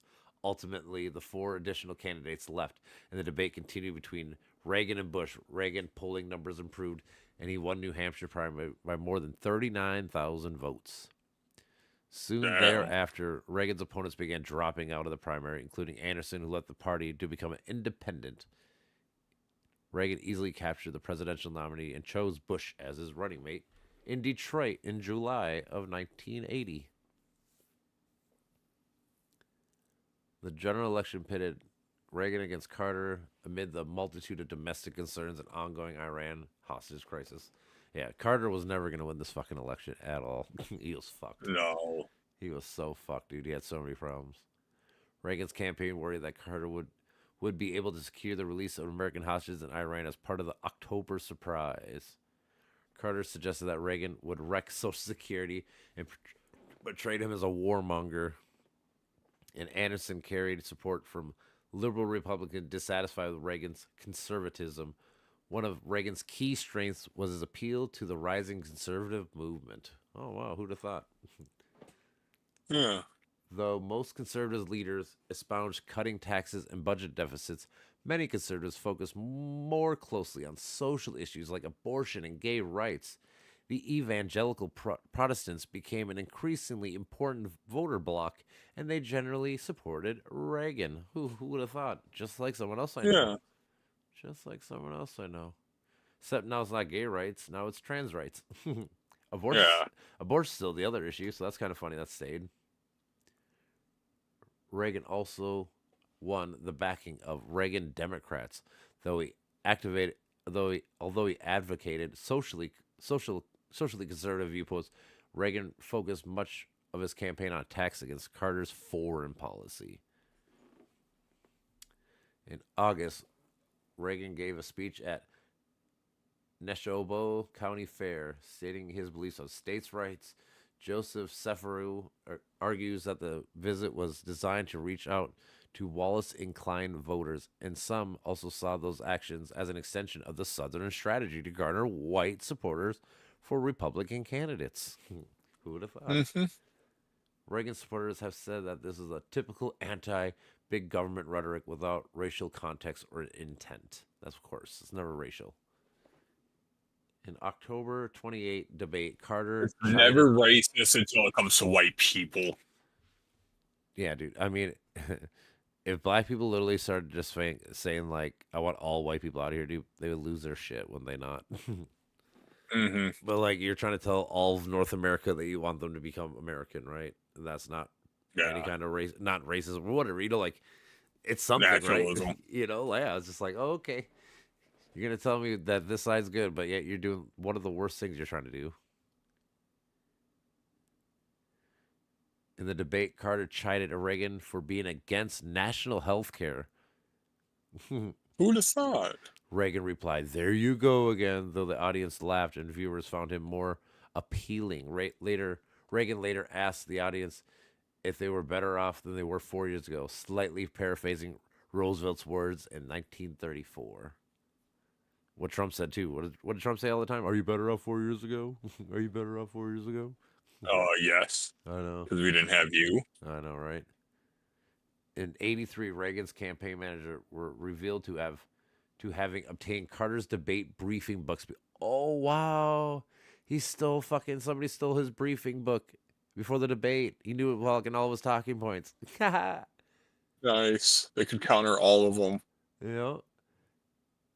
They found this out in 83? That's crazy. On November 4th, 1980, Reagan won a decisive electoral victory, carrying 44 states. Yeah, we all knew. Nice. Wow, he fucking is a thief too? Or somebody Yeah. is campaign managers, yeah. Either way. Whoa.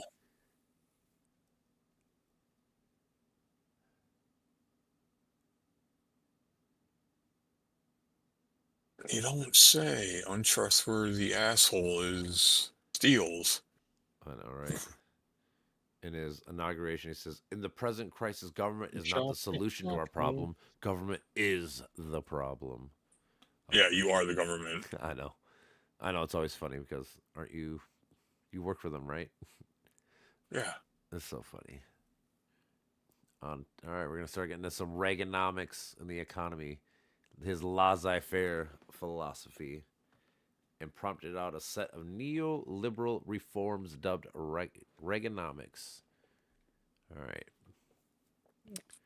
Reagan worked with the Bull Weevil Democrats. Who the fuck are these? Oh, Southern Democrats. So basically, That's ironic. the Democrats that are fucking racist. Yeah, Down ironic south. as hell. Yeah. Get it. Put it back.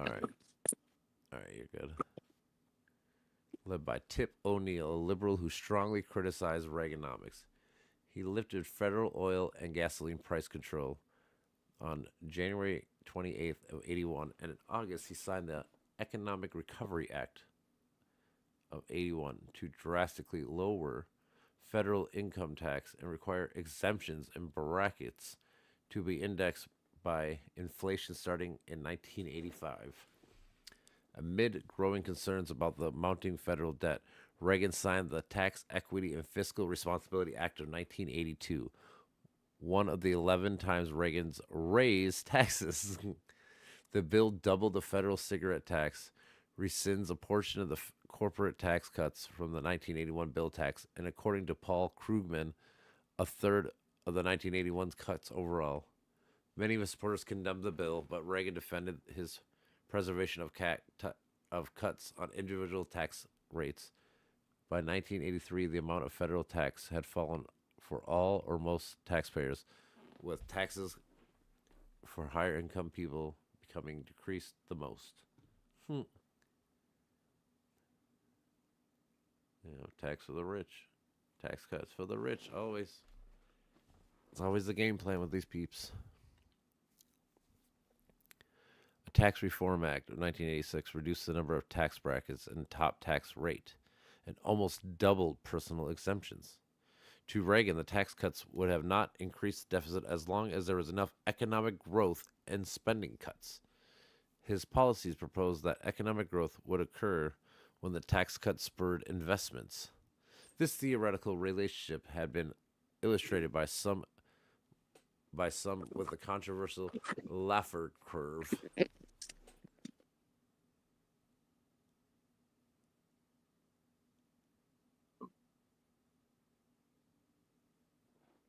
Critics labeled the trickle-down economics the belief that tax policies that benefit the wealthy spread to the poor.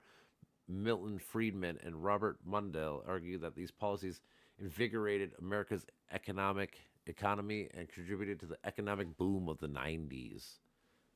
Let's see, what's this graph say? Unemployment, inflation, interest. So unemployment rates, when he got in, were 8%, got down to almost 5. Inflation was at 11, got down to 4 something. Yeah. Looks good.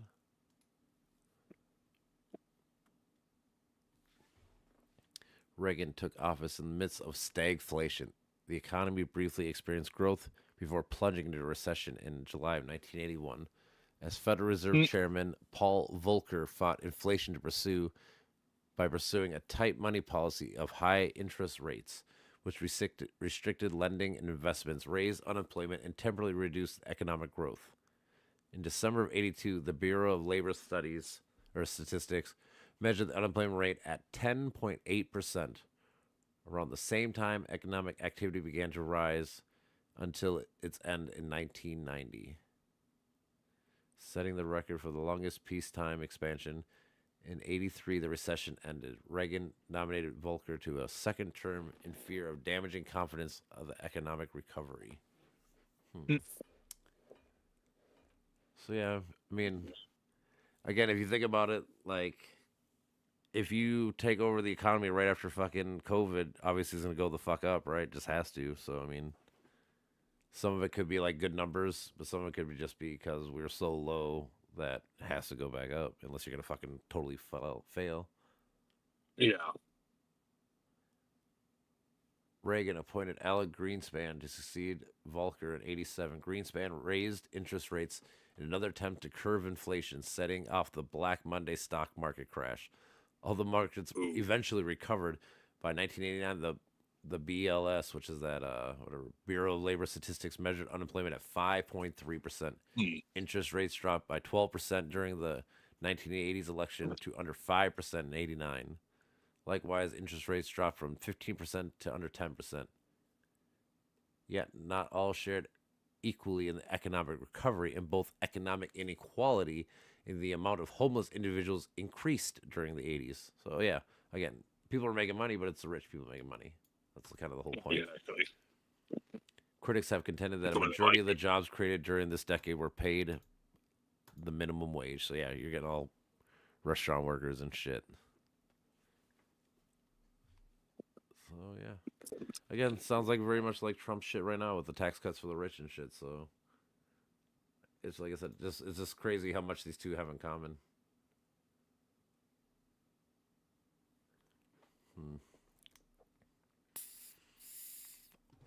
In 1981, in an effort to keep insolvent, Reagan approved a plan for cuts to Social Security. He later backed off due to public backlash. Go figure. Yeah, no shit. Right? You're going to take my money away? No, you're not. He then created the Greenspan Commission to keep Social Security financially secure. And in 83, he signed the amendments to raise both the program's payroll taxes and the retirement age for benefits. I wonder if he was the first one to raise the age. And then, yeah, you raise payroll tax, so you got to pay more taxes on your motherfucking Social Security. So, yeah, it's just funny. Because all these people say they don't want government shit, but this is like big government stuff that he's doing, and they act like it's not. That's what always baffles me. You know, if they're just honest about it, like, hey, we want big government when it's our shit, you know, I could at least appreciate that, you know? I appreciate the honesty, but to say we want state, I always say when people are like, I want states' rights. I'm like, oh, so you want states' right to sanctuary cities and stuff? Well, no. Like, oh, well, that's a states' right issue. Like, how can you say for states' rights, but when it's a state you don't like doing something you don't like, oh, now you want the federal government to step in and, you know, do what you want. Oh, okay. So it had nothing to do with states' rights, just what you want. Just be honest about it. Like I said, just be honest about it, man. That's all I ask. In 81, in efforts to keep... Oh, I already read that. Okay. The Greenspan Commission. Okay. He signed the Omnibus Budget Reconciliation Act of 1981 to cut funding for federal assistance such as food stamps, unemployment benefits, subsidized housing, and aid to family with dependent children, and would discontinue the Comprehensive Employment and Training Act, which Nixon signed. So, wow, what an asshole. Yeah, sounds about right. Right. Thing is, like, if you want to pay more money to make sure people aren't robbing, you know, your unemployment and your food stamp, I can get down with that. But like to cut the programs themselves, because it's like, dude, people probably need these. Like I said, if you want to add money to make sure people aren't robbing you and fucking vet the system, by all means, I can get down with that, dude. It's just crazy though. How can you tell like the poorest people are not going to help you, and people think it's good? People are assholes. Well, yeah, they always want, again, if my taxes go down, if 4 people have to be homeless, I guess I don't care, right? That's most Americans, I would assume. It's funny. We cut all the spending for food stamps, unemployment, all this shit, right? On the other side, defense spending doubled from 81 to 85. I wonder how much it went up. During Reagan's presidency, Project Socrates operated within the Defense Intelligence Agency discovered why the United States was unable to maintain its economic competitiveness. According to program director Michael Sikoa, their findings helped the country surpass the Soviets in terms of missile defense technology. So 1985, we officially became better than Russia militarily. Well, that was kind of important too. For sure. Oh, I mean, Russia was a credible threat. at the time, yeah. And honestly, the only reason why we beat them is because they ran out of money. Yeah. Like really, Communism collapsed. yeah, it led to their collapse. Yeah. So I'm saying they ran out of money. That's if we had just had a better economy. I mean, if we didn't have a better economy, it could have been us that collapsed, and they could have been the world power. Honestly. Yeah. Deregulation. Ooh, don't you love hearing about that? All right. Reagan sought to Deregulating loosen foods. federal regulations on economic activities as he appointed key officials who shared his agenda. William Lechenberg writes that in 86, the Reagan administration eliminated almost half of the federal regulations that had existed in 1981. In 5 years, got rid of half of them. That's fucking nuts. That is crazy. Wow. In 1982, the Garn Saint Germain Depository Institution Act deregulated savings and loan associations by letting them make a variety of loans and investments outside of real estate. Oh, so like when people bitch about Blackwater and shit, I should Yeah. point them to Reagan and be like, hey, you ever heard of this act right here? Fuck you guys. He opened it up Yeah. for, you guys are real estate moguls? Well, why don't you just be every kind of mogul? Wow, that's funny. That's crazy. After the bill's Yeah, Reagan passage. can go eat shit. Well, yeah, because I'm saying that's all I hear about nowadays. Is, do you ever hear about fucking Blackwater? Well, yeah. Like I said, I'm now gonna be like, do you know who made Blackwater? Who allowed them to be what Reagan. they were? It was your guy. So I'm saying there's a lot of things about fucking Reagan that people just don't know. And even I didn't know per se. It's like, dude, Yeah. there's some shit like this. Like, Yeah, like I didn't know that he was a diehard Democrat at first. no, not like that. Like I said, yeah, he's crazy when it comes to his fucking life. Where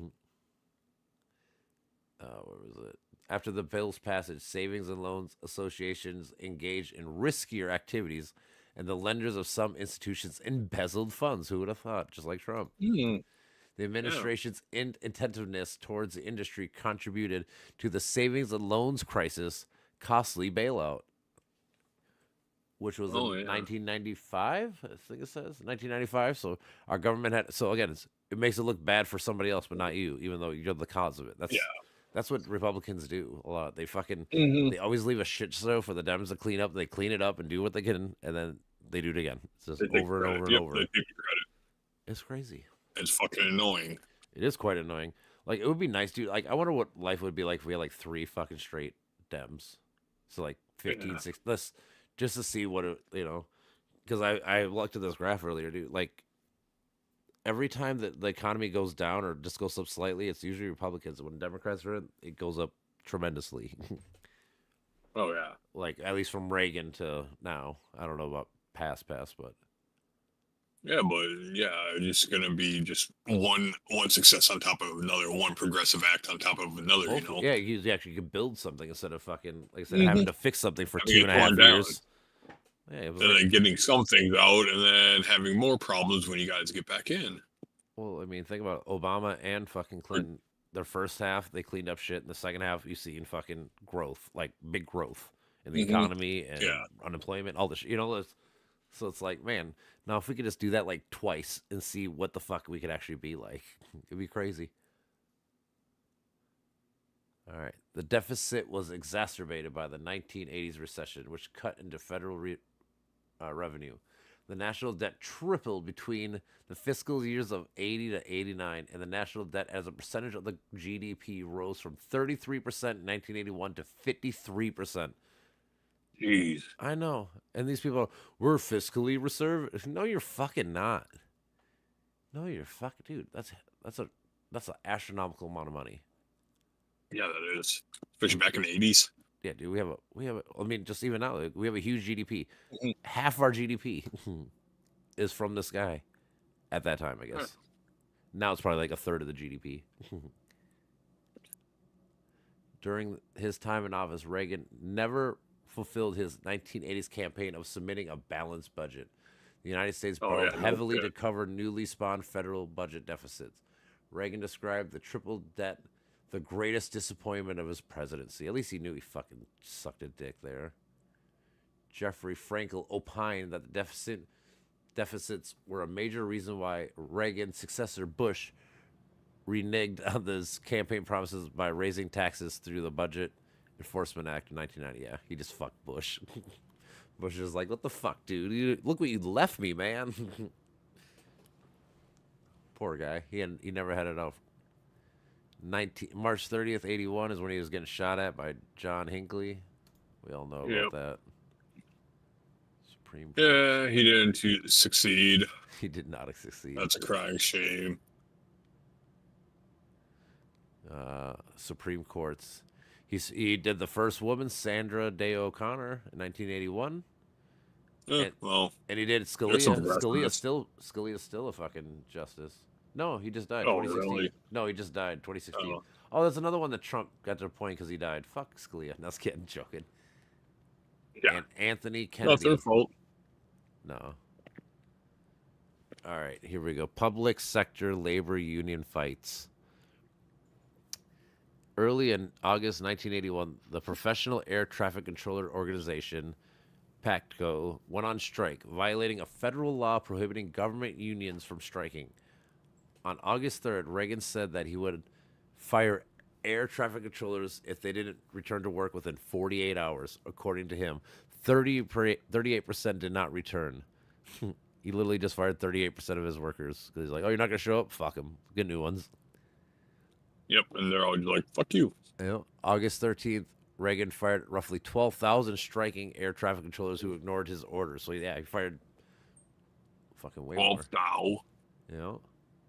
He used military controllers and supervisors to handle the nation's commercial air traffic until new controllers could be hired and trained. That's fucking crazy.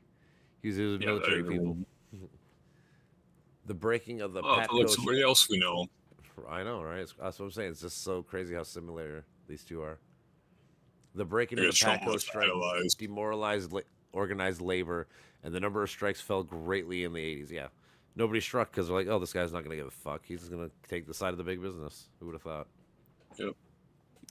With the surprise. All right. With the ascent of Reagan's sympathetic Natural Labor Relations Board appointees, many companies also won and benefited cutbacks from unions, especially in their manufacturing sector. Oh. With the surprise. All right. With the ascent of Reagan's sympathetic Relations Board appointees won from unions. Oh, the big guy gets more money. Fuck the workers and that long term just fucked us, dude. That's what I'm saying. People don't realize.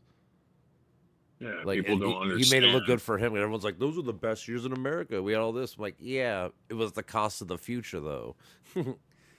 Yeah, the cost of, and people don't give a fuck. It's like, dude, that's your children. That's your children that you're putting in peril. Yeah, dude, it's everybody. Mm-hmm. Ugh. It's basically, it goes back to the global warming again, because we're not affected by it now, like per se, like we're not gonna die, like the Earth's not gonna but it's gonna if you don't do something. Why you want to make it worse for your kids, grandkids, whatever, one of your generation people might not be able to live here anymore. That should make you feel some kind of way, All right, let's look at civil rights. Despite Reagan having opposed the Civil Rights Act of 1965, the bill was extended for another 25 years to 1982. He initially opposed the establishment of Martin Luther King Day and alluded to claims that King was associated with communists during his career, but signed a bill to create the holiday in 1983 after it passed both the House and Congress with veto-proof margins. Yeah, he was margins. labeled as a commie. Huh? He was labeled as a commie. Oh, of course, dude. No surprise. Well, because he was for the people, and people to him. If you work for the people, you're a communist. That was his whole mentality. In 1984, he signed legislation intended to impose fines for fair housing discrimination offenses. What does that mean? refers to historical or current barriers, policies, and biases. Oh, so like if you were racist from before, like like those areas they didn't allow black people, whatever, he was gonna Yeah. he signed a legislation intended to impose a fine, so he's gonna fine those people. I guess that would be good if that's the case. Okay, I mean if that's what if I'm reading it right, if he did something like that, then I can get down with that. If you're fining people for fucking being racist piece of shit, that'd be cool. Yeah. Yeah, that would needs to be happening. I'm saying that would be actually cool. I'm saying I'm not sure if I'm reading it right, but if I am, that would be dope. I would be down with that. In March Oh yeah. 1988, 100%. Reagan vetoed the Civil Rights Restoration Act of 1987, but Congress override his veto. Wow.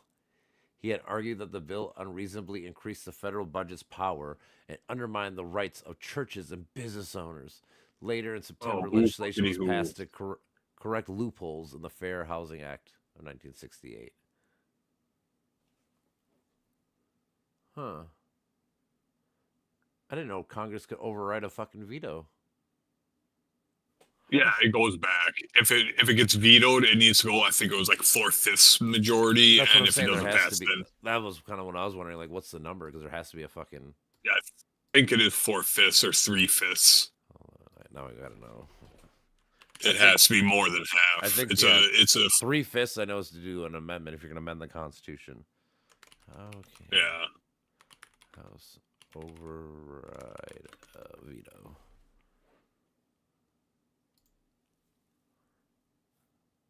Yeah, I remember it's one of those two fractions that Oh, it is just that needs 2/3. to It's still pass. just 2/3.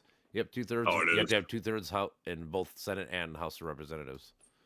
Oh, So in both branches or whatever, you need to have. yeah.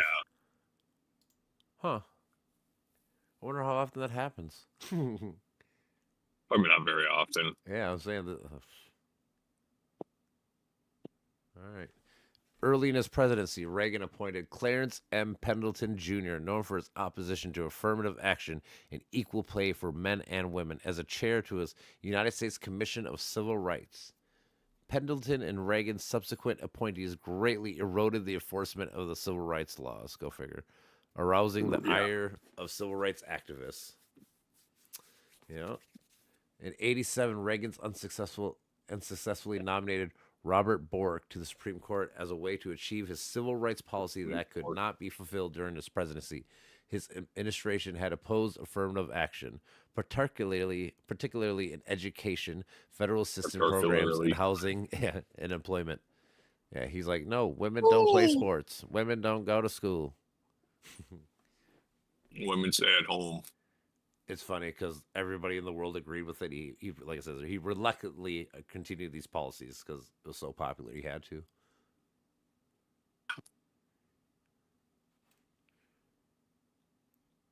All right, the war on drugs. He amped this shit up so stupidly too. Oh yeah, he did. In response, yeah, he was doing a lot of coke deals, you know. Oh, I know. In response to concerns over the increased crack epidemic, Reagan intensifies the war on drugs in 1982. While the American public did not see drugs as an important issue then, the FBI, the DEA, and the United States Department of Defense all increased their anti-drug funding immensely. It's funny, the Department of Defense. I know, of all things. It's like, yeah, that wasn't obviously planted. No, I know, right? Reagan's administration publicized the campaigns to gain support after crack became a widespread in 1985.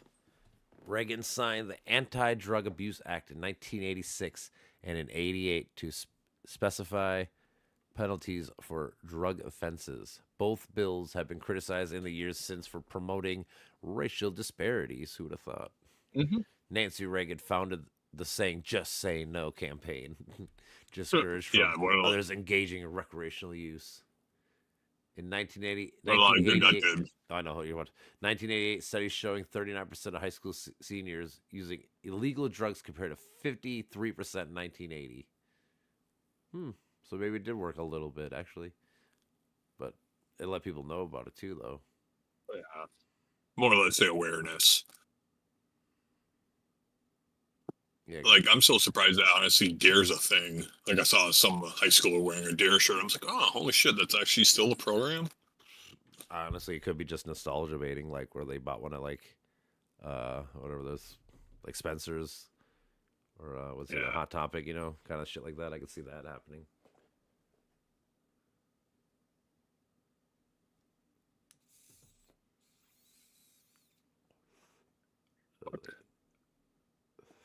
All right. Escalation of the Cold War. Reagan ordered a massive defense buildup. He revived the B-1 Lancer program that had been rejected by the Carter administration and deployed the MX missiles. In response to Soviet deployment of the SS-20s, he oversaw NATO's deployment of the Pershing missiles in Western Europe. Okay. Yeah, he started pointing guns at these motherfuckers. Said, "Watch out, bitches." In 1982, Yeah, those Satans were nothing to joke about. No, dude. In 82, Reagan tried to cut off Soviet Union's access to hard currencies by impeding its proposed gas line to Western Europe. It hurt the Soviet economy, but it was also caused ill will among American allies in Europe who counted on that revenue. He later retreated on that issue. So, yeah, he wanted to supply oil to them in the 80s. They didn't want it. I wonder why Europeans didn't want it like that back then. Oh. That is, yeah, that's really weird. I have to read in that someday. In March 83, Reagan introduced the Strategic Defense Initiative, SDI, to protect the United States from space intercontinental ballistic missiles. He believed that the defense shield could protect the country from nuclear destruction in a hypothetical nuclear war with the Soviet Union. There was much disbelieving among the scientific community surrounding the program's scientific feasibility, leading opponents to dub it the Star Wars. Although Soviet leader Yuri Andropov said it would lead to an extremely dangerous path. Because I think I was listening to, they thought that if they did this, that they would attack us or attack Soviet first. I'm like, no, you guys saying this for defense? I bet you guys are gonna fucking blow us up first if you use it. Fuck that. It's like Iran. They want to get nuclear missiles. It's like, for defense, it's like, no. Right. Or North Korea. It's like, no. You guys don't deserve them because you are not to be trusted. Well, you also are dictators, dude. Defense. Like, dude, whenever one person has all the power, dude. At least here, I'm pretty sure, like, there's multiple people that have to agree to it. Like, it has to be the checks. Yeah, it's checks and balances. Oh, the checks are insane. Yeah, I'm just saying.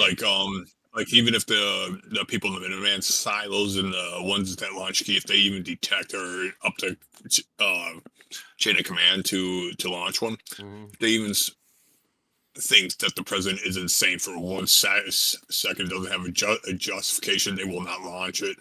Thanks, Nixon. Yep. Thinks it was Madman theory. Yeah. Which was actually pretty good to deal with the Russians, since they didn't know if he was insane enough to do it. Yeah. Well, again, anytime you have a little more checks and balances, it's a good thing. Yeah, the better. Yeah. Yeah. Like I said, the less you have one person having all the power, the better off we're gonna be. Yeah. Like they say, it's the world's most boring job is in one of those silos. Yeah, I bet. The Minuteman. There's actually YouTube on it that explains the whole thing. Really? It's very complicated. It's pretty foolproof. So the president just can't be imposter and somebody can get the suitcase nuke and launch off the missiles. It doesn't work like that. All right. In 1982, address to the British Parliament, Reagan said, "The march of freedom and democracy will leave Marxism and Leninism on the ash heap of history." Dismissed by the American press as wishful thinking, Margaret Thatcher called the address a triumph. Fuck her too. Huh? Fuck her too, I know. Yeah. Bitch, I know. I haven't got full Ireland deep is into what I know about No, Ireland is its own country. Fuck off. Yeah, it is. She was almost blown up. They almost blew her up. Back in 84, they were a minute too late. Really? It's like, fuck, you guys suck. David Cannadine says of Thatcher that Reagan had been grateful for her interest in him at the time when the British establishment refused to take him seriously, with the two agreeing on building up stronger defenses against the Soviet Union and both believing in outfacing what Reagan would later call the evil empire in reference to the Soviet Union during the speech at the National Association of Evangelicals in 1983. Oh Oh my no. God. Who would have thought the Bible thumpers want to hear fucking apocalyptic talk? Who would have Yeah, thought? exactly. After Soviet fighters downed the Korean airliner's Flight 007 in September, which included Congressman Larry McDonald, a 61-year-old, and other Americans, Reagan expressed outrage towards the Soviet Union. The next day, reports suggested the Soviet Union had fired on a plane by mistake. In spite of the harsh, discordant rhetoric, Reagan's administration continued discussions with the Soviet Unions on Start One. What the fuck is Start One? Never heard such phrase. It's a bilateral treaty between the United States and the Soviet Union on the reduction of limitations of strategic. Okay, reducing fucking whatever. Nukes, Yep. tactical nukes, Yep. like ICBMs and shit like that. Yep. That's a good. I'm saying that's something. Again, people talk shit about. Like I said, it's funny because he was talking shit about how he hated that people wanted to work with these people and getting pissed that they're negotiating and shit. But here he is, because that's what you have to do. You have to, as president, you have to negotiate. You're not trying to blow everybody the fuck up. That's all politics. You know. You just don't tell them to fuck off. You actually have to negotiate. Yeah. Although the Reagan, But Trump's and Musk just wants to tell everybody to fuck off. I'm going to do what I want. Well, they rather pay them off. Like they said, like we'll give you 1.5 trillion, which is funny because it's like, where are you getting that money from? Weren't you guys bitching about how we have no money? And now you're just want to give away 1.5 trillion just for property. You know? Vehicles. Yeah. It's just always funny how ironic. These people say that us sending weapons to fucking Ukraine is promoting war, but yet you're talking about invading Greenland and Panama Canal and fucking everywhere. It's like, oh, that's not wartime speech, right? No, of course not. So stupid. Yeah, and you're also supporting Israel too. It's like, I hope you know that they're literal Nazis right now. Pretty much. Yeah, what they're doing, they're just rounding open camps, demolishing any buildings, and raping and executing them. Systematic execution. Where is this? Israel. Oh, yeah. Yeah. Israel's fucking super complicated. Like, I get both sides to an extent. I just want people to know the truth. So it's like, as long as you call out both sides for what their fucking problems are, I'm cool with it, you know? And it's mainly the UN's fault. A lot of it. I mean, that's why I blame them. They pretty much just dumped them there and said, hey, build a settlement, despite that it's already, settled on. I know. But I'm on the side that it was Palestine beforehand. That's my reasoning. Yeah. I mean, so like to get real technical, it was never Palestine. Like there was never a country of Palestine. It was always owned by British, and it was owned by the Ottoman Turks, and it was all, it's never been their own property. Obviously, they live there. They're the people of the place. And that's what I'm saying. Like, I can get why you get mad. I get the first wars, like in 48 and shit. I totally get why fucking the Muslims fought them, because fuck yeah, I don't want to lose my land. But you lost. And then you go back in 67 or whatever, it's like, and then you lost again. And every time you keep losing more land. At what point do you go, I should really stop doing this. I should probably work with these people and not lose my land and my property more, because every time we fucking fight these people, we get our asses kicked because they have modern weaponry and you don't. I mean, that's just the facts of life. Like, I always tell people, like, even if you were pro Palestinian or whatever, right? You know they can never win. Like, it's literally impossible. They can't win. Yeah. So they're so outgunned. Yeah, so why fight and lose more? Like, why don't you just learn to negotiate, work with these people? Like, I wish that were the case. Well, yeah, I always tell people, like, with us in Japan, if anybody had a right to hate us for like 100 years, Japan should have had a right to. Mm-hmm. We dropped 2 nukes on these motherfuckers, and we Tokyo bombed the fuck out of these people. Like, we hated these people, but it took them like 10 years to be like, you know what? I'm done with the anger and shit. Let's fucking grow up, be together. Like, that's the way it should be for the Palestinians and the fucking Israelis. I mean, there should be a 2-state solution. They should probably just have their own fucking split the country in half, whatever. Like, here, you do you, you do me. Yeah. Like, that's probably the fairest way, but they never will, because they're both of them are idiots. I think they should all get it. Yeah, exactly. It's like, yo, just share it. Well, like I said, to me, if you're a Palestinian, you got to know you're not getting rid of these people. They're never leaving. They've won every war. They won everything. They have all the money. They have, they just can't. They're not losing. Yeah, and they're backed by the U.S. Yep. And mostly the UN. Yeah, mostly the UN. But yeah, just so at this point, you just got to learn to accept it. You know, even if you wanted to fight them, do it later when you have fucking better grounds. Like, Yeah. you know, like you're in fucking the littlest part of the world. Gaza Strip is small as shit, dude. You're not winning. There's literally zero. You have negative chances of winning. Literally, all they Yeah, do let's is make bring it it worse. Mm-hmm. Because like, if you're not a fucking crazy like extreme fucking Muslim person, well, when Israel bombs you, you become one. Yeah. You know, like, so it's just a cycle that keeps going over and over and over. Israel fucks up, does something stupid. They bomb and kill people. Those people become extreme. Those extreme people start bombing Israel. Israel bombs back, kills some people, over and over and over. It's a never-ending cycle for what, almost 100 years now. Yeah. Yeah, at least. Well, yeah, I'm talking about since like 48. That's when Oh, yeah. they Yeah, so became a yeah, country, and that's like when, 80 years, yeah. yeah. Just saying, like both sides need to come to the agreement that this is not feasible forever. We can't just keep doing this to ourselves. Nobody wins because Yeah, no matter what, exactly. because even when Israel wins, right, they got the land and all this stuff. They look like the bad guys, so they technically, like on the international scale, they look like the evil people. So I mean, like technically, they don't win either. You know, Mm-hmm. you know. So I'm just, ugh, it's such a stupid situation. I wish there could be a way. Like I know that Clinton tried to do with the Oslo Accords, just mediate. Like, dude, let's come to this fucking room. You guys fucking figured the fuck out. Let's just talk about this for like 2 weeks. Come to agreement. Ugh. Yeah, lock them in a room or some shit. It was Yasser Arafat. Yasser Arafat. They came to Mm-hmm. agreement, and like a day before they signed the agreement, he was like, "I want like 2% more land." And Israel's like, "Dude, fuck you." we were about to give them like 47, 45%, and they wanted to be almost 50-50. And they're like, "No." Like, dude, we're already giving up a bunch of our land. We already won all this land. We're giving it back to you as a treaty. But greed. That treaty. Just greedy. He was greedy. The for greedy the treaty. treaty. Yeah. Yeah, it was.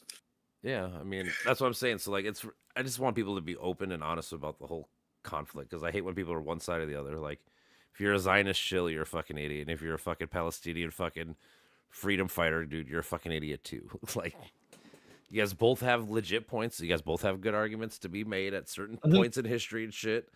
But at this point in life, everybody's got to know what the fuck's happened and what's happening. It's never going to change. So, Yeah, you got to the get people both there sides have to of the make the story. change.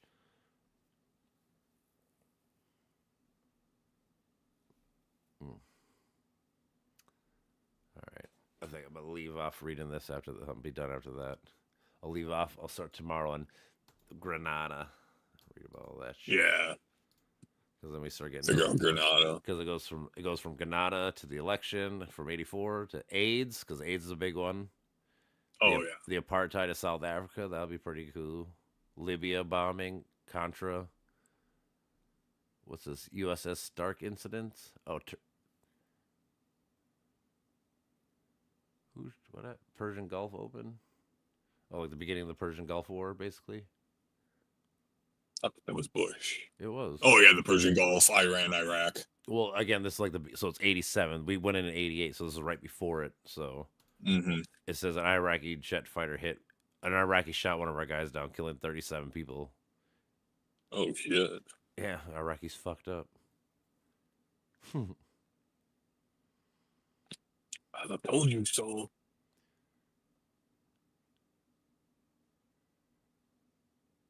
It didn't lead to full-fledged war, but obviously it's gonna be the beginning of the fucking like I said. Yeah, just skirmishes here and there.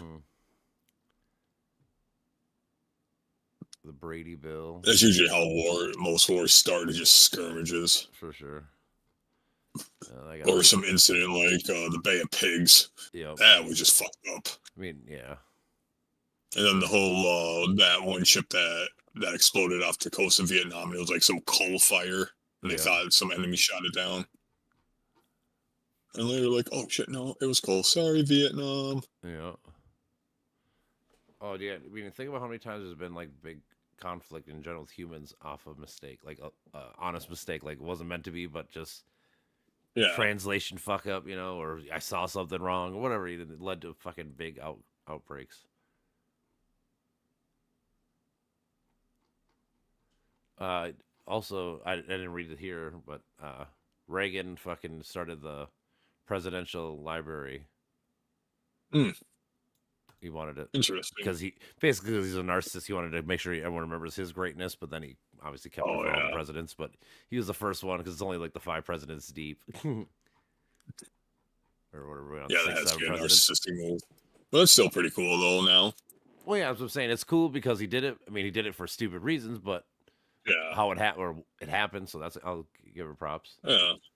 Yeah, catalog of presidential achievements, downfalls, what have you. Well, yeah, because like on this website, it tells you like literally every fuck. It's like 11/13/79 announces presidential candidacy. 6/17/80 wins first nomination of Republican National Convention. Like 80, 1/20/81 inauguration day. Same day, American hostages released because of everything. First Yeah. press conference, addressing the nation about the economy on this day. Rest of the Congress on the economy this day, and just literally it goes over every fucking bill every time they've ever done anything.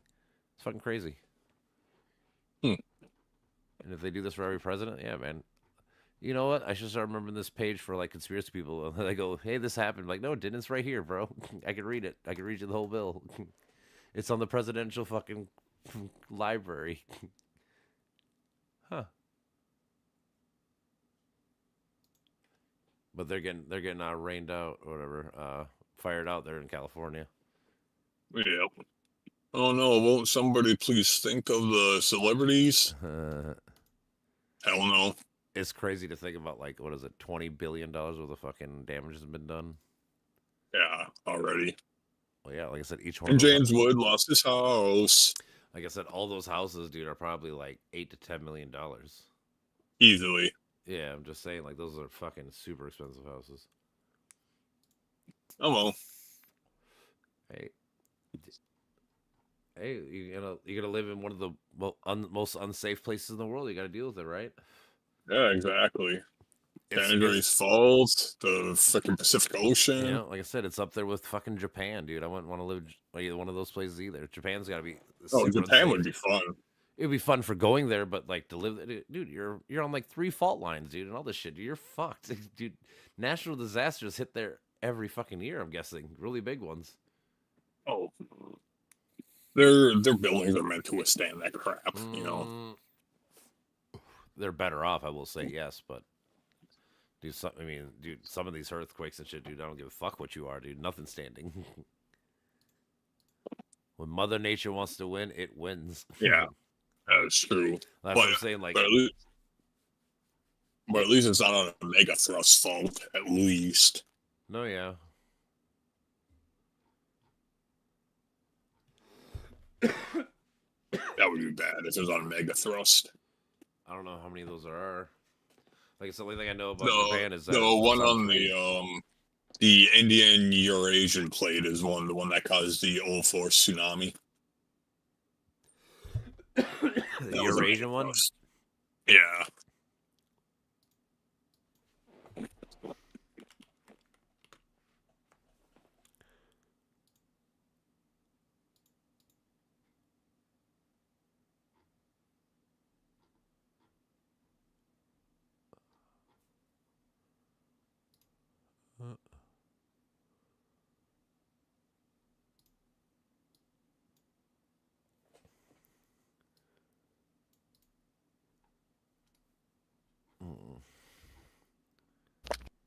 Fault lines.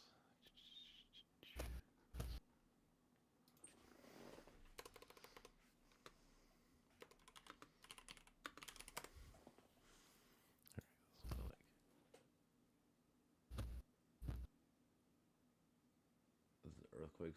I didn't notice that fucking Europe gets a lot of earthquakes. Oh yeah, it They're does. small ones, but yeah. You just never hear about anything. Except for Turkey. I was just looking at this earthquake. Except for Turkey. Turkey gets some nasty ones, obviously. Yep, right here. Yep. That one a few years ago was actually, I think, the strongest one recorded. Oh no, the strongest one recorded is always crack until it gets broken. I don't know if it's ever gonna get broken. No, that's volcanic eruption.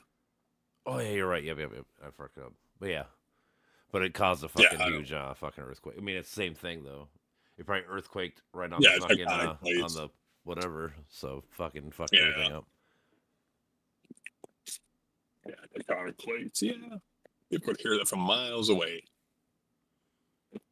Yeah, basically all the left side of South America is fucked too, or has potential to get fucked. They're on a bunch of fault lines. Mm-hmm.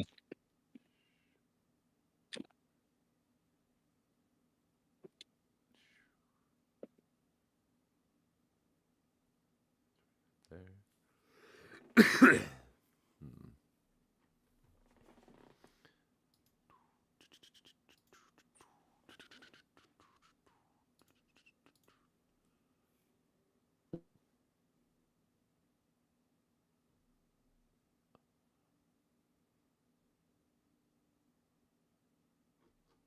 Hmm.